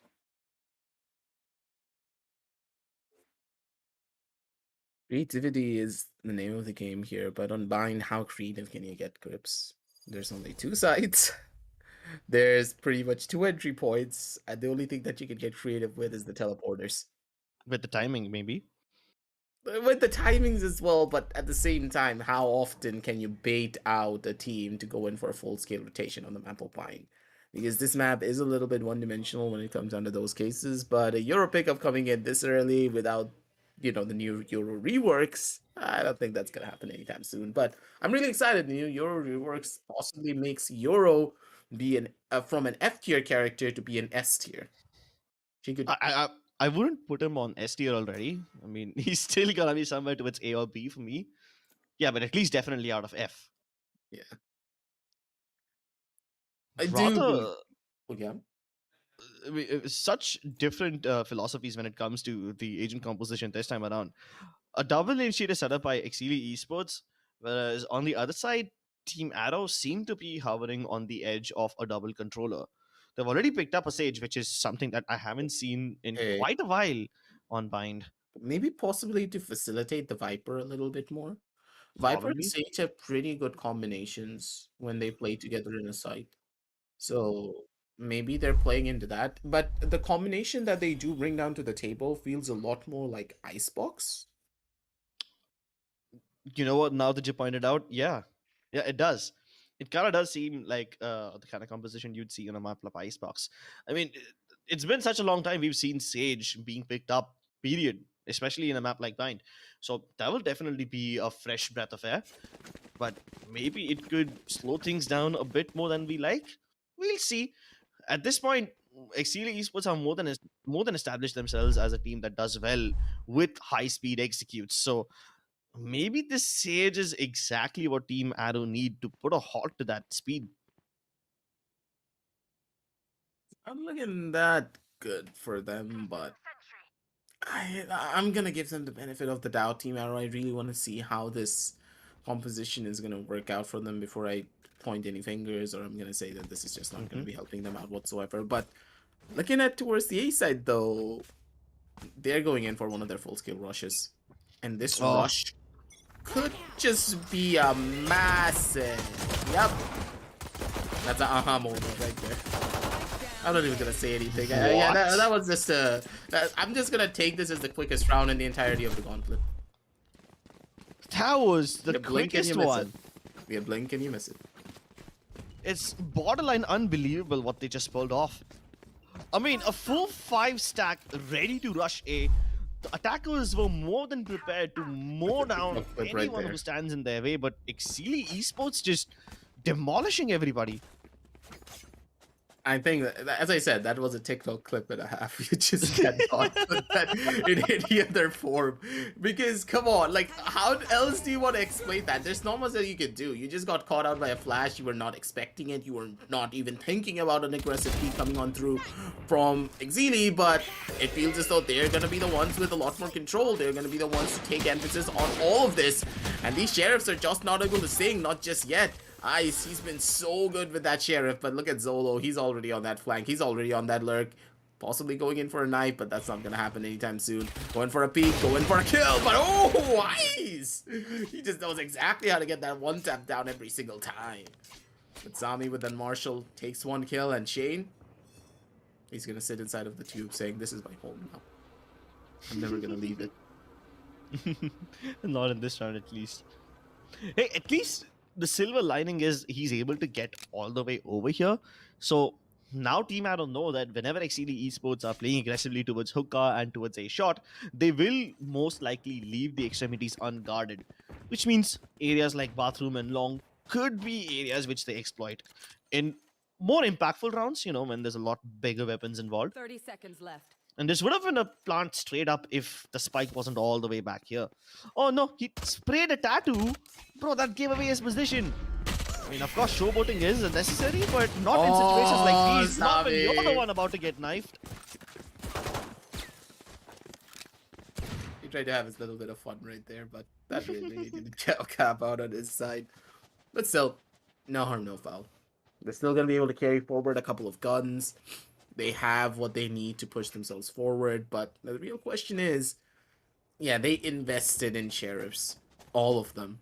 So now they're being forced onto half shields, and these half shields could just be a massive problem for them. Those specters can tear through health really quickly as soon as those close proximity fights happen. And when you don't have that extra little bit of armor to just give you that padding that you need to go in for a kill, it could just break you in more ways than one. Sami, positioning's prime. Good headshot on the one. And here comes Fancy with the trade-off. Beautifully done. First two kills, first two guns as well. 3 versus 5, and the side take feels almost impossible. Oh, and they want to go for more. Sami found the spike. Even though he gets taken down, he has done his job. At least Shane is keeping things competitive by making sure that they don't get pinched by both A and B. But when one person dies, another one follows up, and SMX kind of letting his teammates' death go in vain for now, hoping to set up for more bountiful frags later. And he does exactly that. He knows to play for the bigger prize, and there's no bigger prize than winning the round with much better weapons than you started with. Oh happy. no! They're gonna be in a pretty good spot, but poor old Shoes, the timing's not gonna be working out in his favor. SMX, he has the angle, he has a crosshair placement as well. Tags out, taps him out of existence as well. 3-0. His first initial buy round, really not going in the favor of Team Arrow whatsoever. And it feels as though the map of Bind, which was their own forte before, but now, from the start of it in these first 3 rounds, doesn't really look to favor them whatsoever. I love the fact that Exeli Esports are taking initiative. While the crossfires towards Bath were impeccable from the side of Sami and Fancy, everyone else towards the other sides also was a little bit more proactive, which is a great reactive play to the thing that happened in the previous round. You remember how Shane was able to sneak in from B long and then get into the site? Well, just to make sure that that doesn't happen again, they start to now push the avenues whenever they get the chance, and it kind of shrinks the map around the players of Team Arrow, where they can feel themselves getting pinched, and the only way to just deal with that is fight back, win the duels. Or maybe play for defaults and hope that Exeli Esports overextend, but you can't really count on them to make mistakes. Just about a little bit of a switch up and change up here at this point. Couple of more changes, couple of more fights, and I do believe that Team Arrow, they could get a little bit of feeling of the map of Bind. I do think that they were not really prepared to try and go up against the side of Exeli on this map just yet, but if they're able to adapt and if they're able to learn, I think they're going to be able to go in for that next big step. But here is where they really need to switch up their strategies. How do you want to push yourself forward? How do you really want to take down Exeli? You need to think about it right now when you are playing on this ego. Because the fact that Exeli are playing this aggressive, you could wait. You could wait for Exeli to make that first initial mistake. But the fact that they're playing so aggressive basically means they have all the information in the world. And if Exeli are wise and they're able to reel themselves back in before they go in overly aggressive, that's going to pay massive dividends for them. And do you know what I love about Exeli and how they're actually playing their aggressive plays? They're only playing aggressive on the A side. As soon as they gain information on the A side that the A side is empty, or if they lose out on one of their players on the A side, the B side plays super defensive. Yeah, it's like a push and pull mechanic. They don't play aggressively towards both ends of the map. They're very conservative with their approach, but Sammy, he's quite the opposite of conservative. Getting the frags left, right, and center. But there you see a little bit of overzealousness, a little over-ambition from the side of Exeli Esports as the Astra pushed out and ended up playing with it for her life. But that's completely fine because SMX will be able to exact revenge in the end. And Sammy just continues to pop off. A pixel is what he sees. A pixel is all he needs. Eliminated. Nice. It's his turn. 30 seconds Positions left. have already been revealed. Not much to do here. Sami, operator primed, operator ready. And that gun is way better when it comes down to holding angles like this. Spots out ice, shoots him down immediate. 4-0, and ladies and gentlemen, Sami's now back on the server. And once again with the signature operator as well. This time with the Blade Storm too. Yep. He also has the Blade Storm to work with. First ultimates online from Shane and from the side of Sami. This Astral Divide could just be the key to entering a site, but you Not want to holding on enter to a it. site, you gotta get through Shoes and his birds as well. Yeah, I mean, it could be really helpful to deny some vision, but you're right. They're gonna have to brute force their way through in order to get through all of Shiv's utility and all of this stuff that Fancy9 has put on the ground. Godchild leading the charge once again, dashing in ahead of the Cosmic Divide, even though he had the spike on his back. Extremely unnecessary, but extremely effective. Holy shit, that was amazing. The backstab already in, works coming in from Zolo crazy, but there is a person to intercept him, and that's going to be Protagonist. He loses the duel, and this could be the game changer. Now they're getting pinned from both the sides, and Shuv's making the map even smaller around them. Ice has to step up massively, and he is doing so by shooting heads. MSK has a wall in his midst, and two people on top of it. Yeah, there's no way he's going to be able to do anything with that. The thing about this wall is that you put up the wall to try and, you know, how do I put it? Cut up the sides so that you only have one angle to worry about, but when you send a player over onto showers, you don't really expect that wall to be there. You normally hold down to that wall to maybe block off the side of elbow, so you don't have to worry about that. Exactly. Yeah, I mean, that was not the only questionable play, right? The wall itself, kind of getting in MSK's way of defending the spike, that's the first hurdle. But not just that, I mean, even before that, the problem started to arise with their entire setup.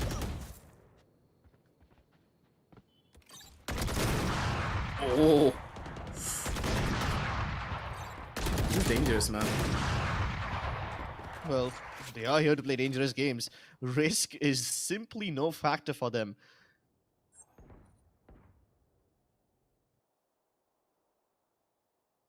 There's a high possibility that this risky play from SMX, yep, that's going to cost him.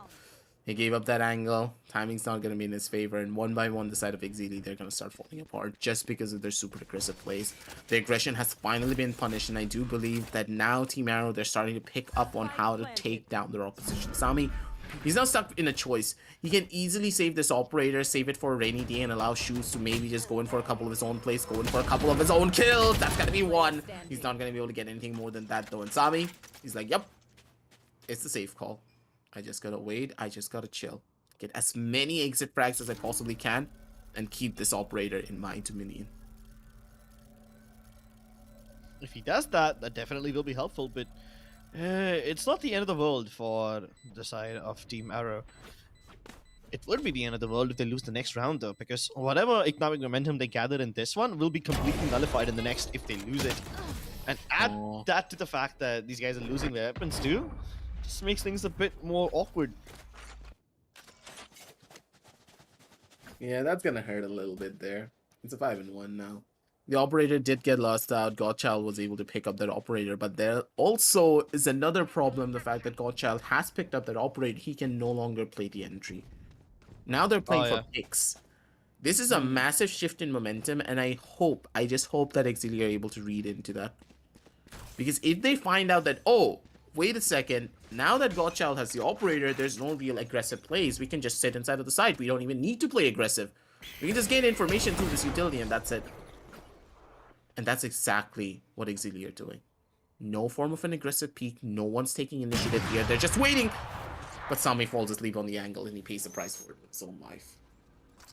Oh, second time that happened. Exeli Esports losing their star player kind of leaves the A side a bit more vulnerable, but luckily for the side of Exeli Esports, that's not where Ado is intending to go. Spike heading towards the B side, but Protagonist dealing both those people with maximum efficiency. That is indeed stuff of the dreams. Blocking vision. With this, they pretty much have the round in their bag. Team Exeli Esports will be forced to go for a save yet again. Hopefully this time they get to keep the AWP in their hands. Team Arrow, though, I have to admit, there's been such a massive switch up.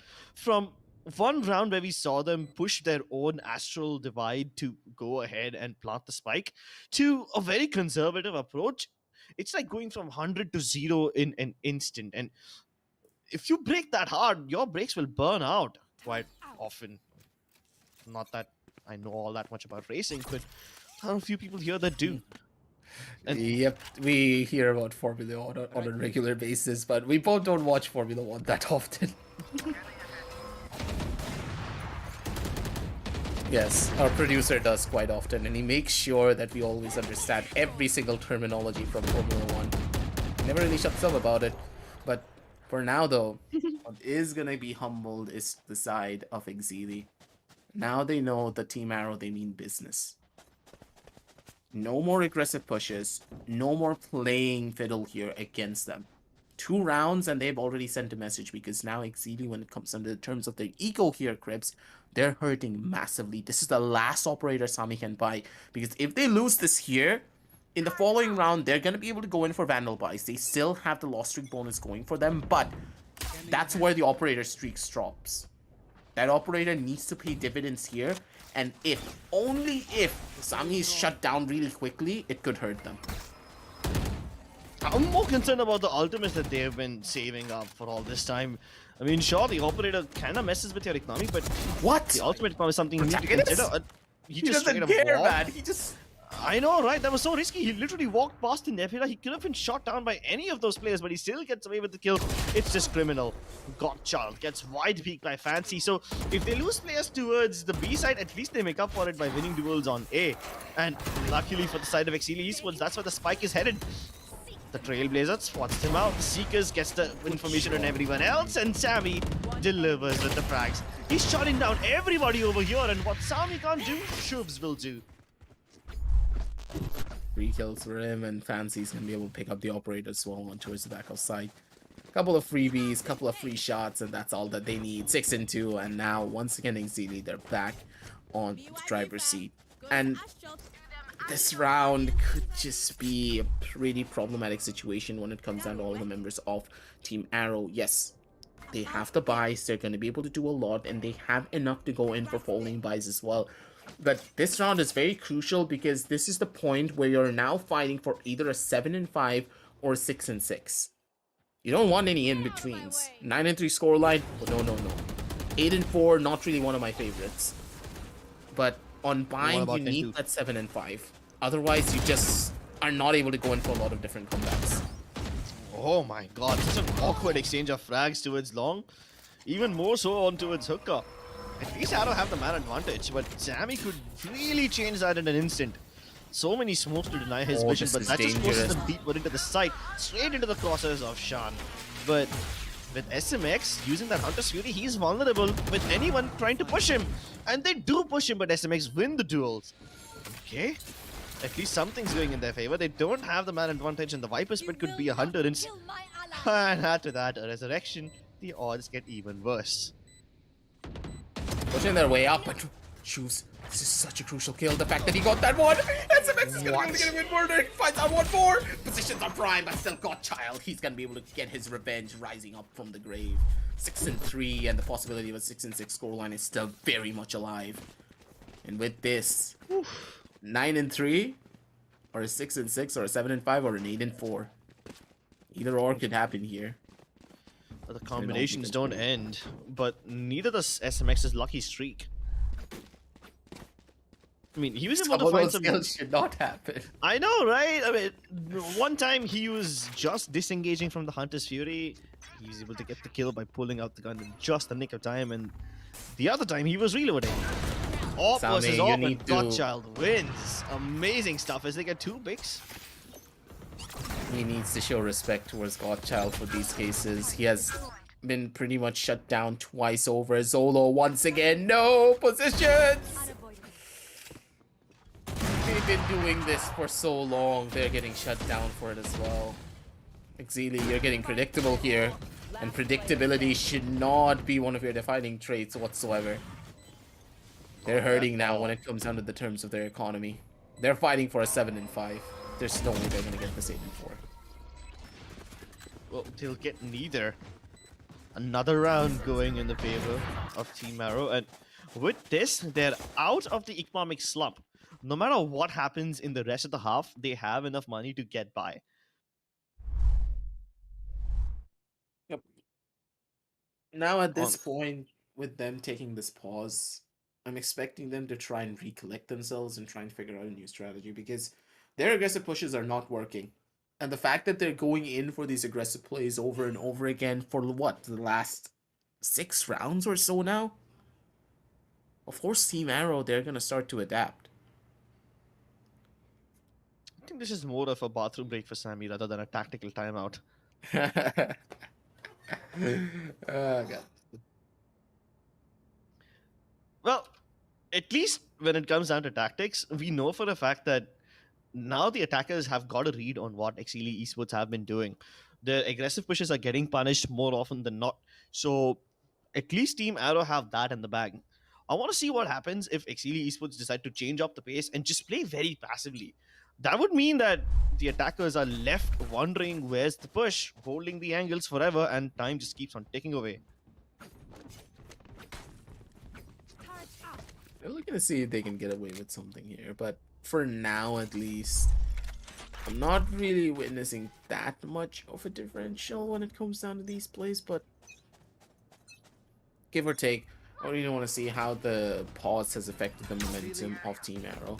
Yeah, of course, they didn't really do a lot of tactical research when it came down to that, but maybe there could be a switch up, and these are the type of switch ups that you really do need. Both players just start bum rushing their way out of shower, and the fact that they were able to get this operator for themselves maybe could just be the difference for them. Shane did walk his way down over towards the inside of the side, but that owl drone should give all the info that Zolo needs to maybe go in for a peek, go in for a shot, but still he's not going to be able to get away with much. Zolo's going to be good for one, Zolo's going to be good for a second, Zolo with the sheriff nearly was good for a third, but still it was just not enough to get that final kill. Shoes, he's just gonna wait, he's just gonna chill. This lurk is gonna be beautiful. Positions prime, positions known, he's just gonna wait. He's probably gonna go in for a kill, but no! Shoes! He has flashes! Come on, set up your teammates. That's all that you need to do. Get that first kill, get that second, and Fancy's gonna be able to shut everything down. Guns in their favor, and forget what I said about them fighting for the 7-5. They're fighting for the 8-4 at this point, ladies and gentlemen. And Exeli somehow out of the brink of defeat through Zolo's brilliance and an impeccable flank from the side of Shoes. They change it all back. They turn it all around. Yeah, and it's not just the Shuv's flank. I mean, keep in mind that Sammy started off that round. Yeah, that was an explosive push. Oh my god. Gotcha would have had a heart attack. Yeah, dude, like, you have nothing to do. Do you fancy who's W keying you down? You're gonna die there. If you have an operator, there is no way you're gonna be able to survive that. Yeah, and you wouldn't expect a peak like that in a million years. So while they were busy dealing with the fact that, yeah, we have lost the operator, there could be someone coming in from Bath, they don't realize that Shoes was already deep inside Link. Oh, Something what? that Zolo's looking to do this time. Just tapping away at his opponents as if he's Two on free a kills. point-and-click adventure. Cookie clicker. At least cookies leave a nice taste in your mouth. This thing doesn't. Oh, That was one hell of a free fire. Sammy completely getting denied with that angle. There's still more to clear. U-Halls is not completely under the control of the attackers, but they're aware of that. Spike moving in from Bath. Yeah, sure, the alarm bot detects it, but it doesn't know that that's where the spike carrier is. But this is the crucial thing. Did the Sova just get all the way in towards the defensive spawn? This is a massive opportunity for protagonists to shut down the retake before it even begins. And this wall is going to keep them back. This is going to boil down so much time, and even though the numbers advantage doesn't really lie with Protagonist and MSK, they can still win this one. Unless he gets flashed. what? Protagonist How did still that protects flash shot him. hit? I don't know, maybe he shot it down, or could be a part No, as well. I heard the flash sound.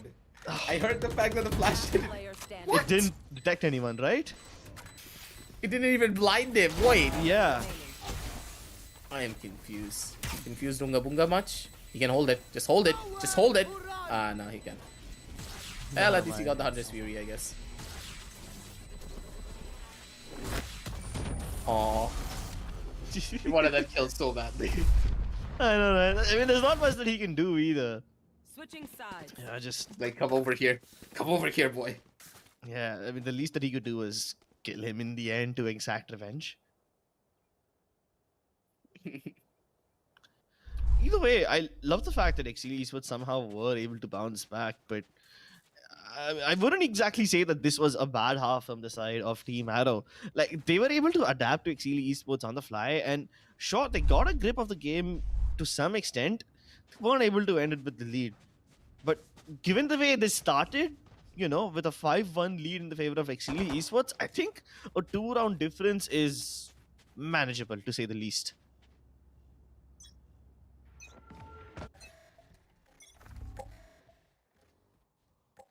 Now, though, heading on towards that A side, they're trying to drone it out and maybe peel it out a little bit here, but the possibility of a comeback is pretty massive. Protagonist did spot out only one player. He didn't spot out more than that. Shade. He doesn't need anyone else. He has himself, me, myself, and I at this point. Waving it down through. And he got all of the kills that he needed to. How do you want to take this entry? Bum rush your way in towards the side, but oh, Shoes.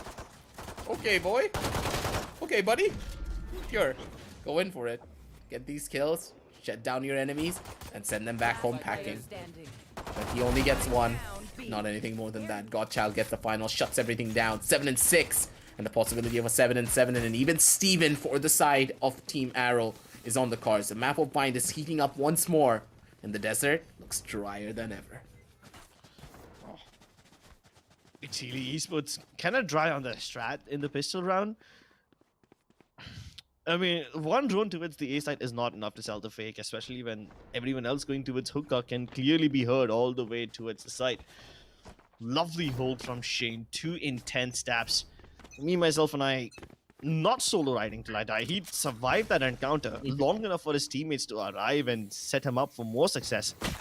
This time, Godchild wants to take the initiative, but he got double peaked, then dashed back in time, and Sammy obviously rewards his overzealousness with a bullet to the head. All that he needed to do as well. That first kill, pretty much the most crucial one. No heal though on this guy because this is an eco round, of course, but Fancy with the Sheriff maybe could be the game changer.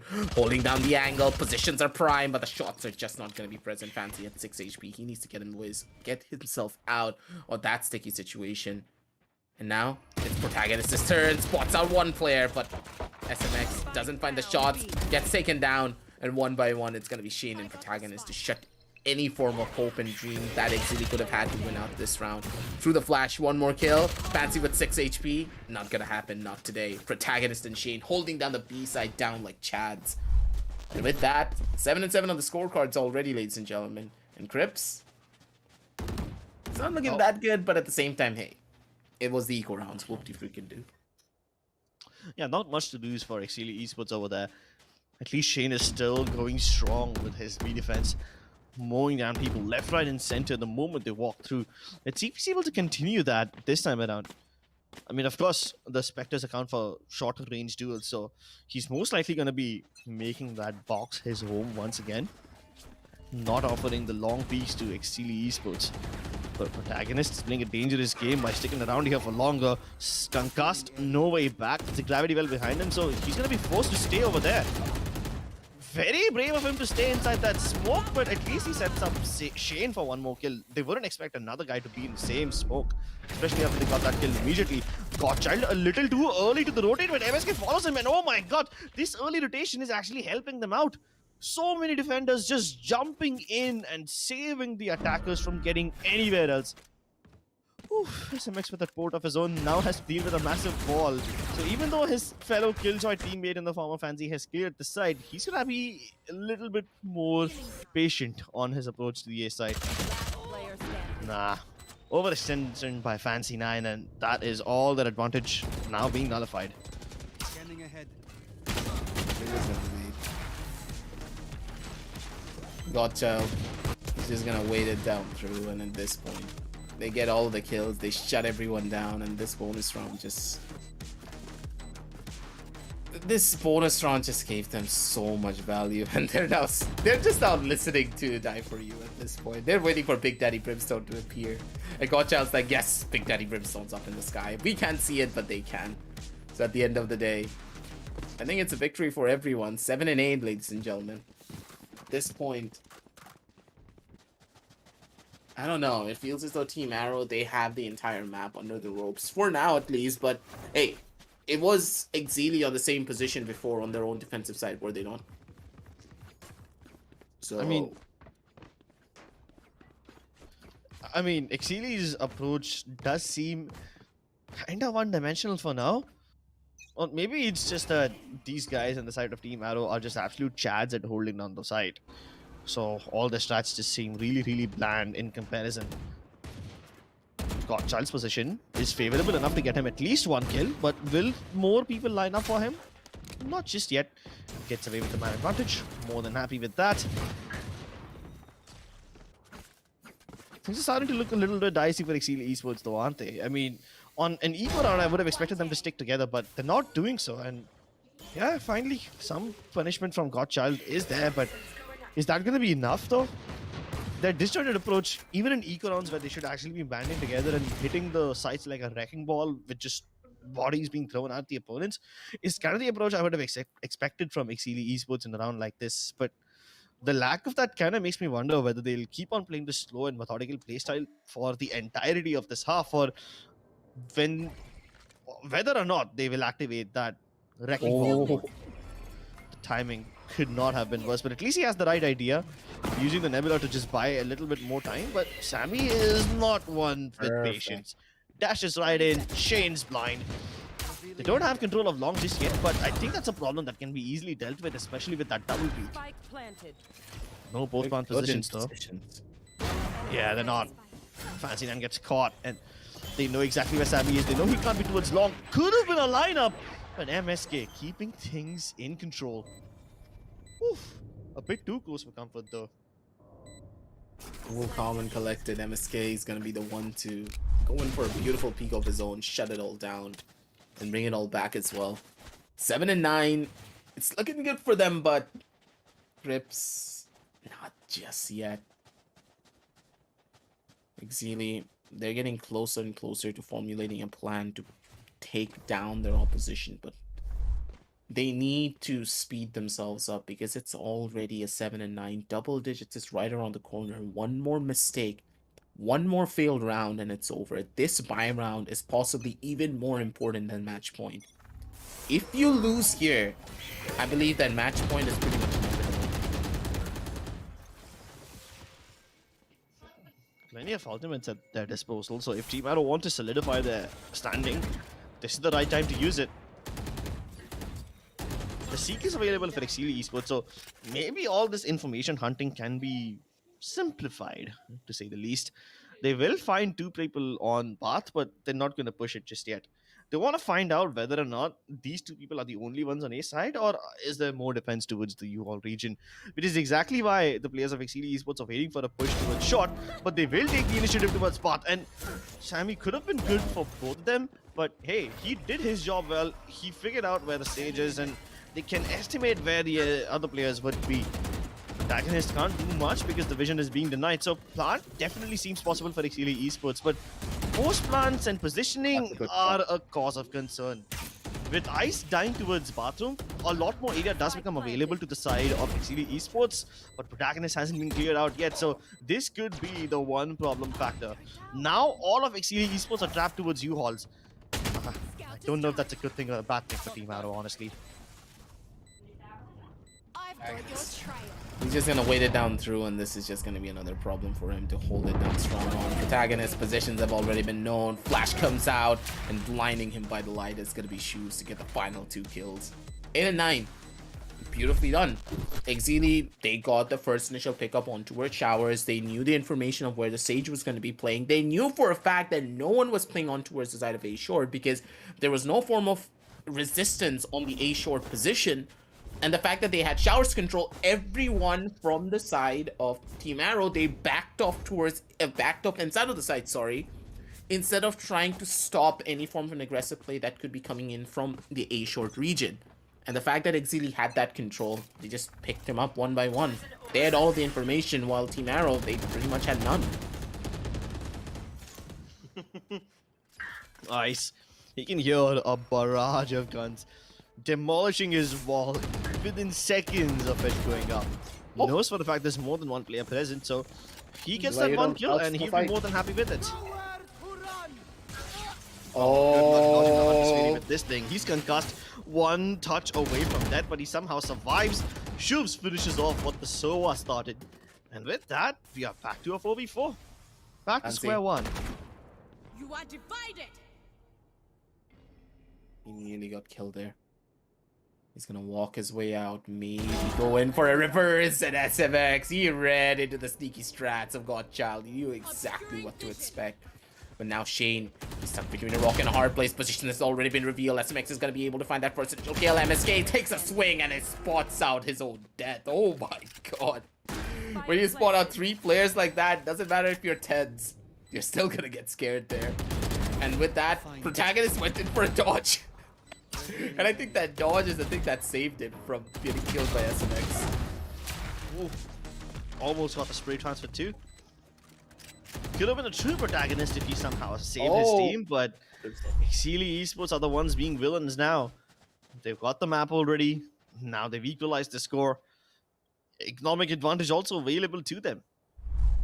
A plot twist is what this protagonist needs to make his team the heroes of this chapter.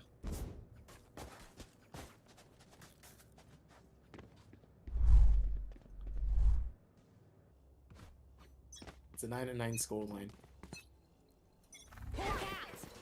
We waited down through and see exactly how these plays are going to be made here. Godchild does have the Blade Storm available, pushing his way up to see if he can get that little bit of an advantage moving down the line here, but taking it slow, taking it steady.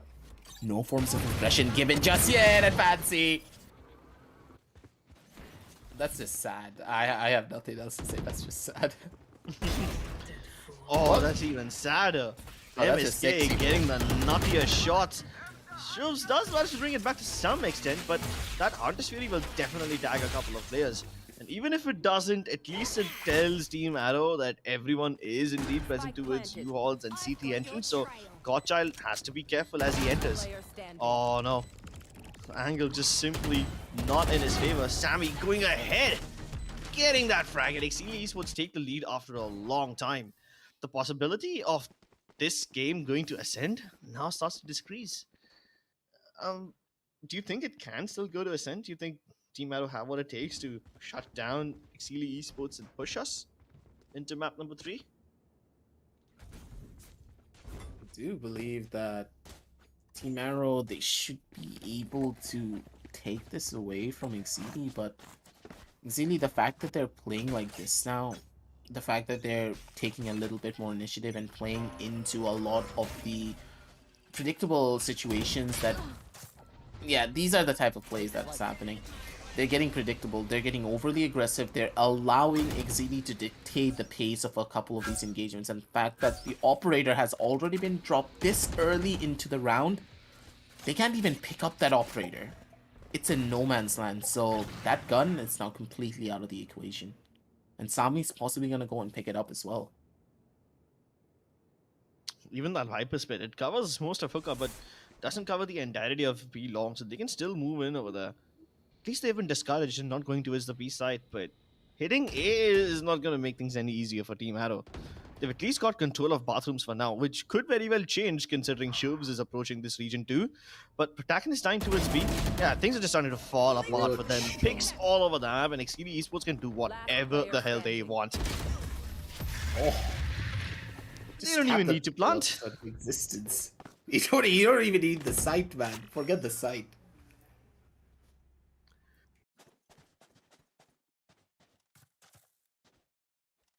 The fact that it's already on an 11 and 9, it feels as though the side of Team Arrow, once again, it's that 9 scoreline every single time.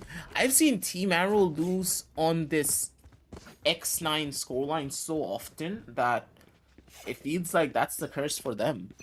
They don't know how to overcome it because I don't know if their strats are running dry, if they're making the same mistakes over and over again. And Godchild, he's going in for a very risky play here, and this risky play is going to work out for him. Oh my god, Shoes was still going to reload. The timing was just not in his favor. That's a sad one right there. And now Sami's not even going to be able to find a kill for himself to try and avenge his fallen brother.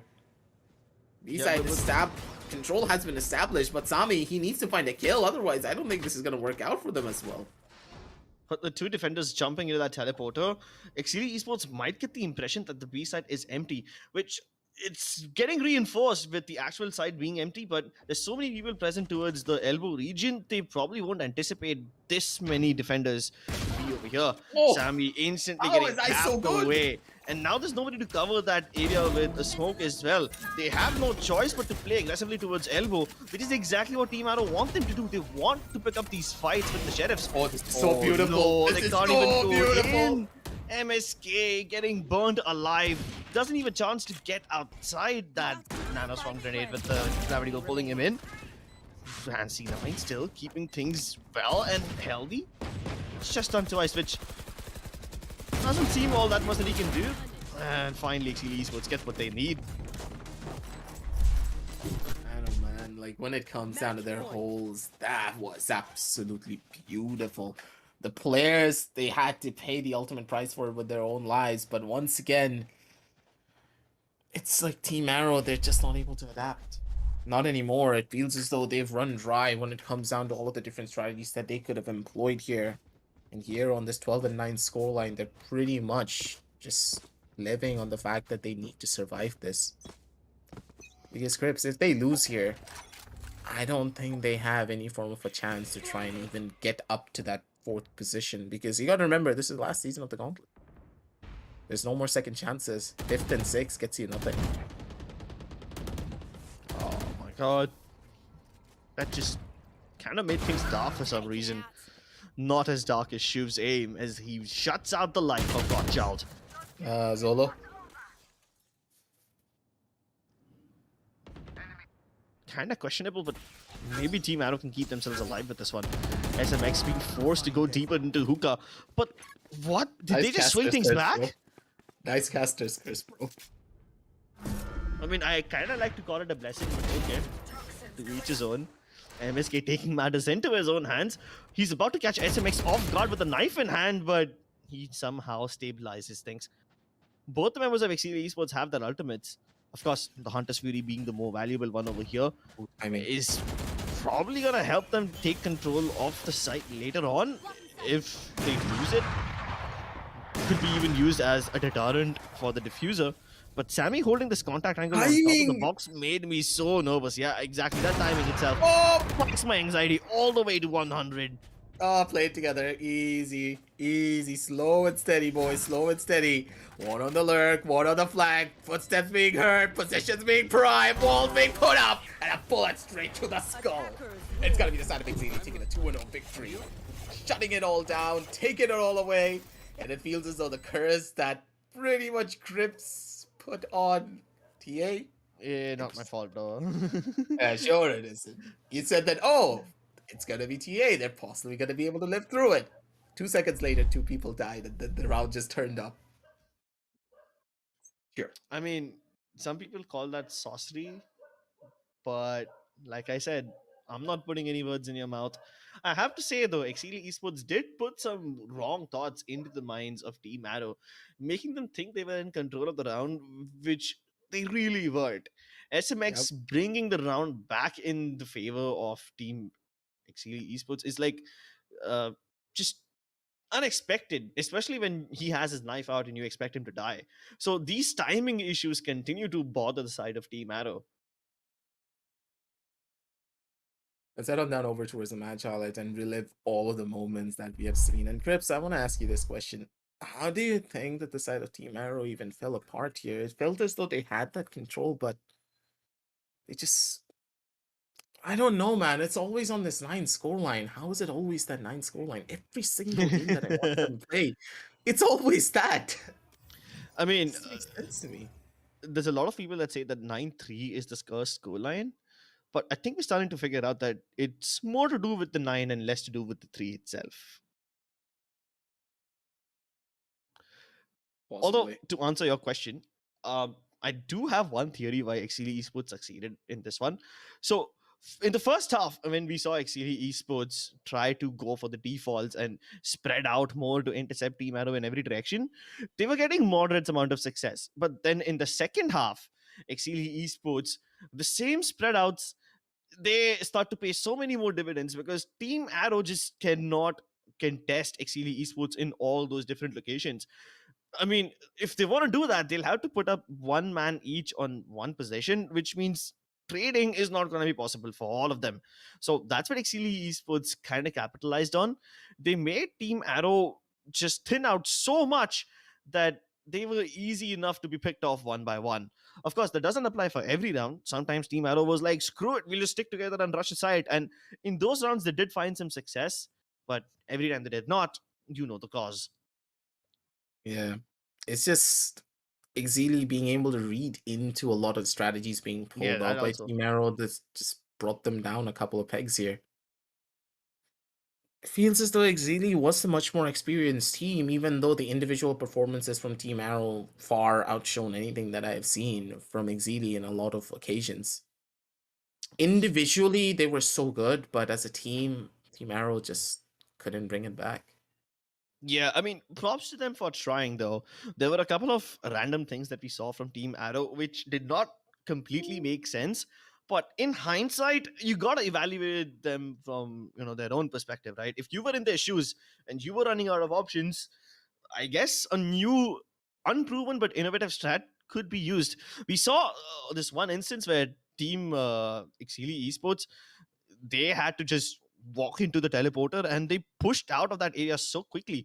And even Team Arrow did that in the following round. You remember that one instance where they were towards B-Long and then they just straight up jumped towards the teleporter going outside towards Bath? I mean, nobody would have expected that, but they did it.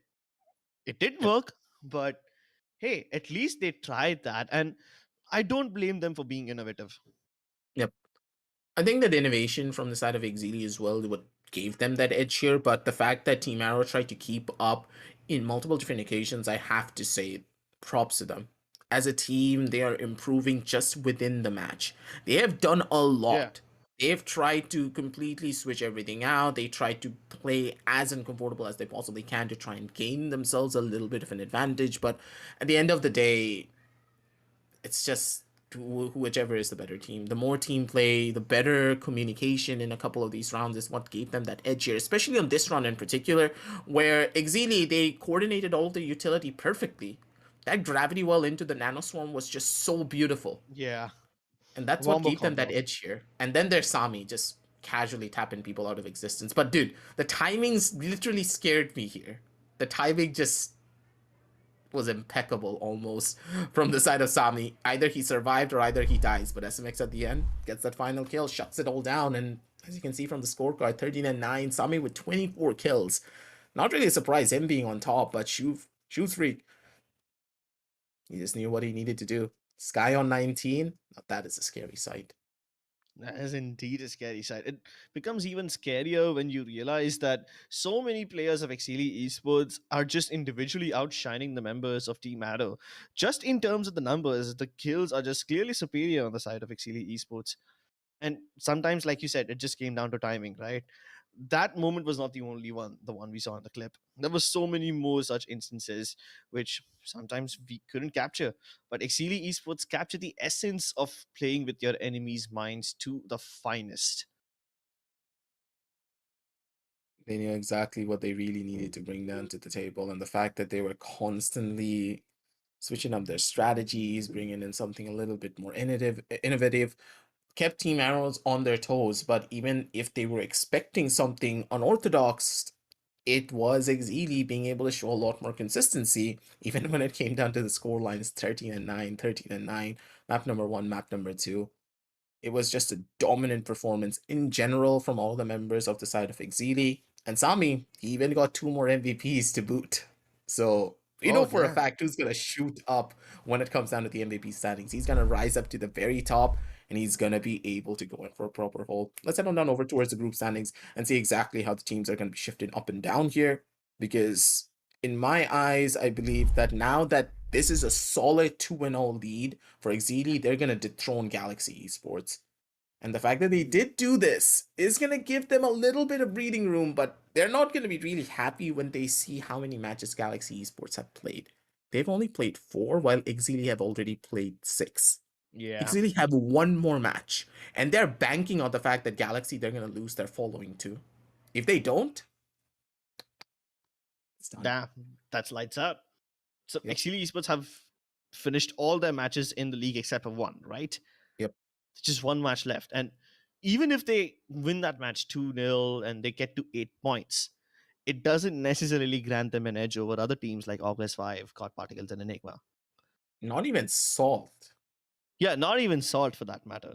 If Salt plays all their matches and wins just 2 out of them, they'll be above Exeli Esports. Okay. So definitely things are starting to get a little bit dicey.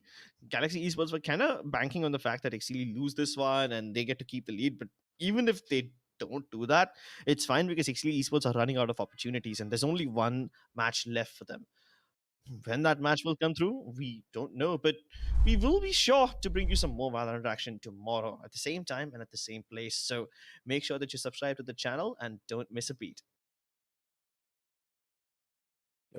We're going to be watching you next time around, and we're going to be seeing you tomorrow with a lot more action, just as script said. Don't go anywhere. Make sure to hit that like, hit that subscribe, and hit that notification bell as well, ladies and gentlemen. And hey, as you're going to be down there, make sure to check out Crucial, Intel, and of course, our apparel partner 656 if you want to get all of these jerseys. As you can see right here, we got all the deals down for you in that description. And we're going to be seeing you tomorrow with the LG Ultragear Tec Gauntlet Season 4 powered by Crucial. Our gaming partners are Intel, and our apparel partners are 656. Good night and happy gaming, everyone.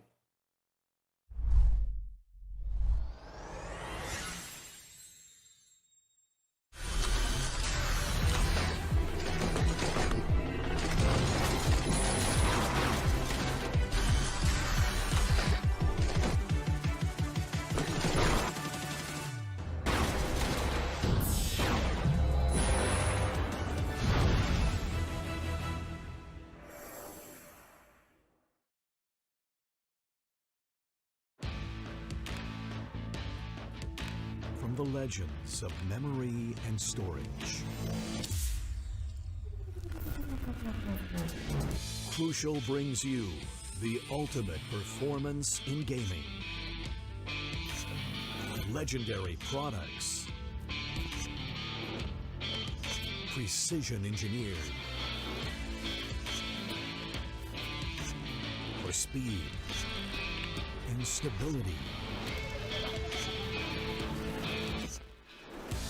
Crucial Ballistics.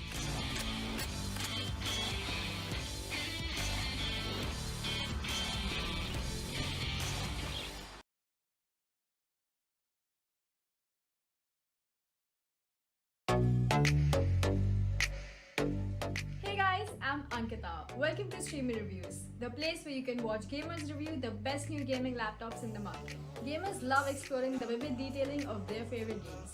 This demands a system that can support their immersive experience. So, we'll be checking out the Intel-powered Lenovo Legion 5, a laptop with features that let you dive into the exciting world of gaming. One of the most important aspects of the Lenovo Legion 5 is its 11th Gen Intel Core i7 processor, with a base clock speed of 2.3 GHz up to 4.6 GHz turbo. It flaunts 8 cores, 16 threads and 24 MB cache. The Legion 5 lets you untether your gaming experience with Intel Wi-Fi 6, ensuring you can enjoy your favorite games wherever you like. Play on the go with up to 75% less latency. The Lenovo Legion AI engine optimizes performance automatically to any of the top 16 AAA games you're playing, with auto detection dynamically allocating CPU and GPU usage accordingly to get up to 15% more FPS. Speaking of senses, there's another sense that's also important for an immersive experience: sound. Thankfully, the Legion 5 has this covered as well. A pair of stereo speakers enabled with dynamic audio gives you an immersive 3D audio experience. Why wait? Get your own Lenovo Legion 5 and dive into the world of gaming today.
From the legends of memory and storage,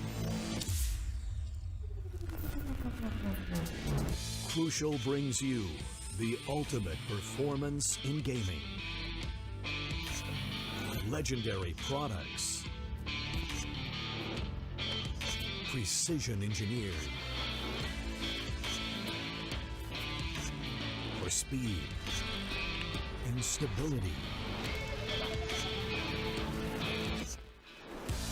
Crucial Ballistics.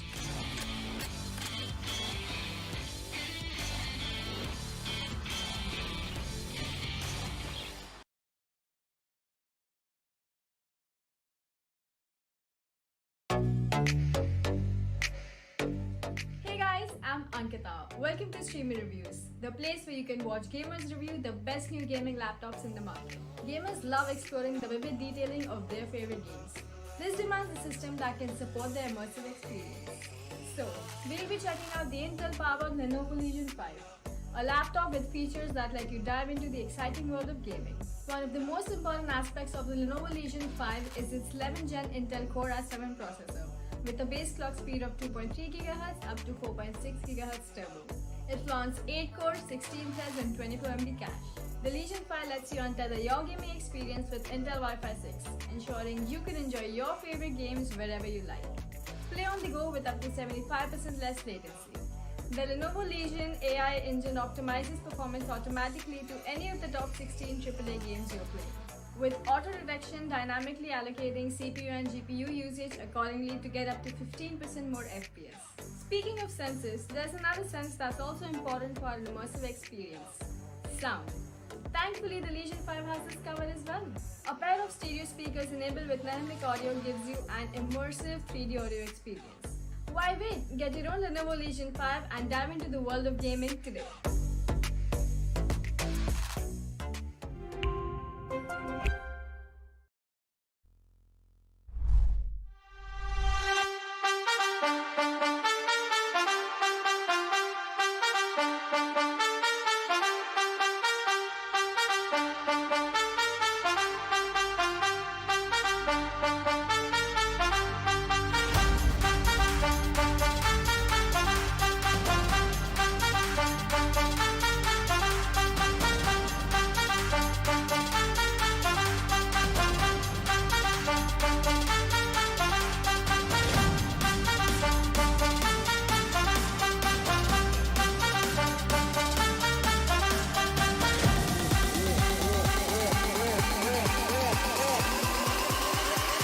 One, two, three,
let's go.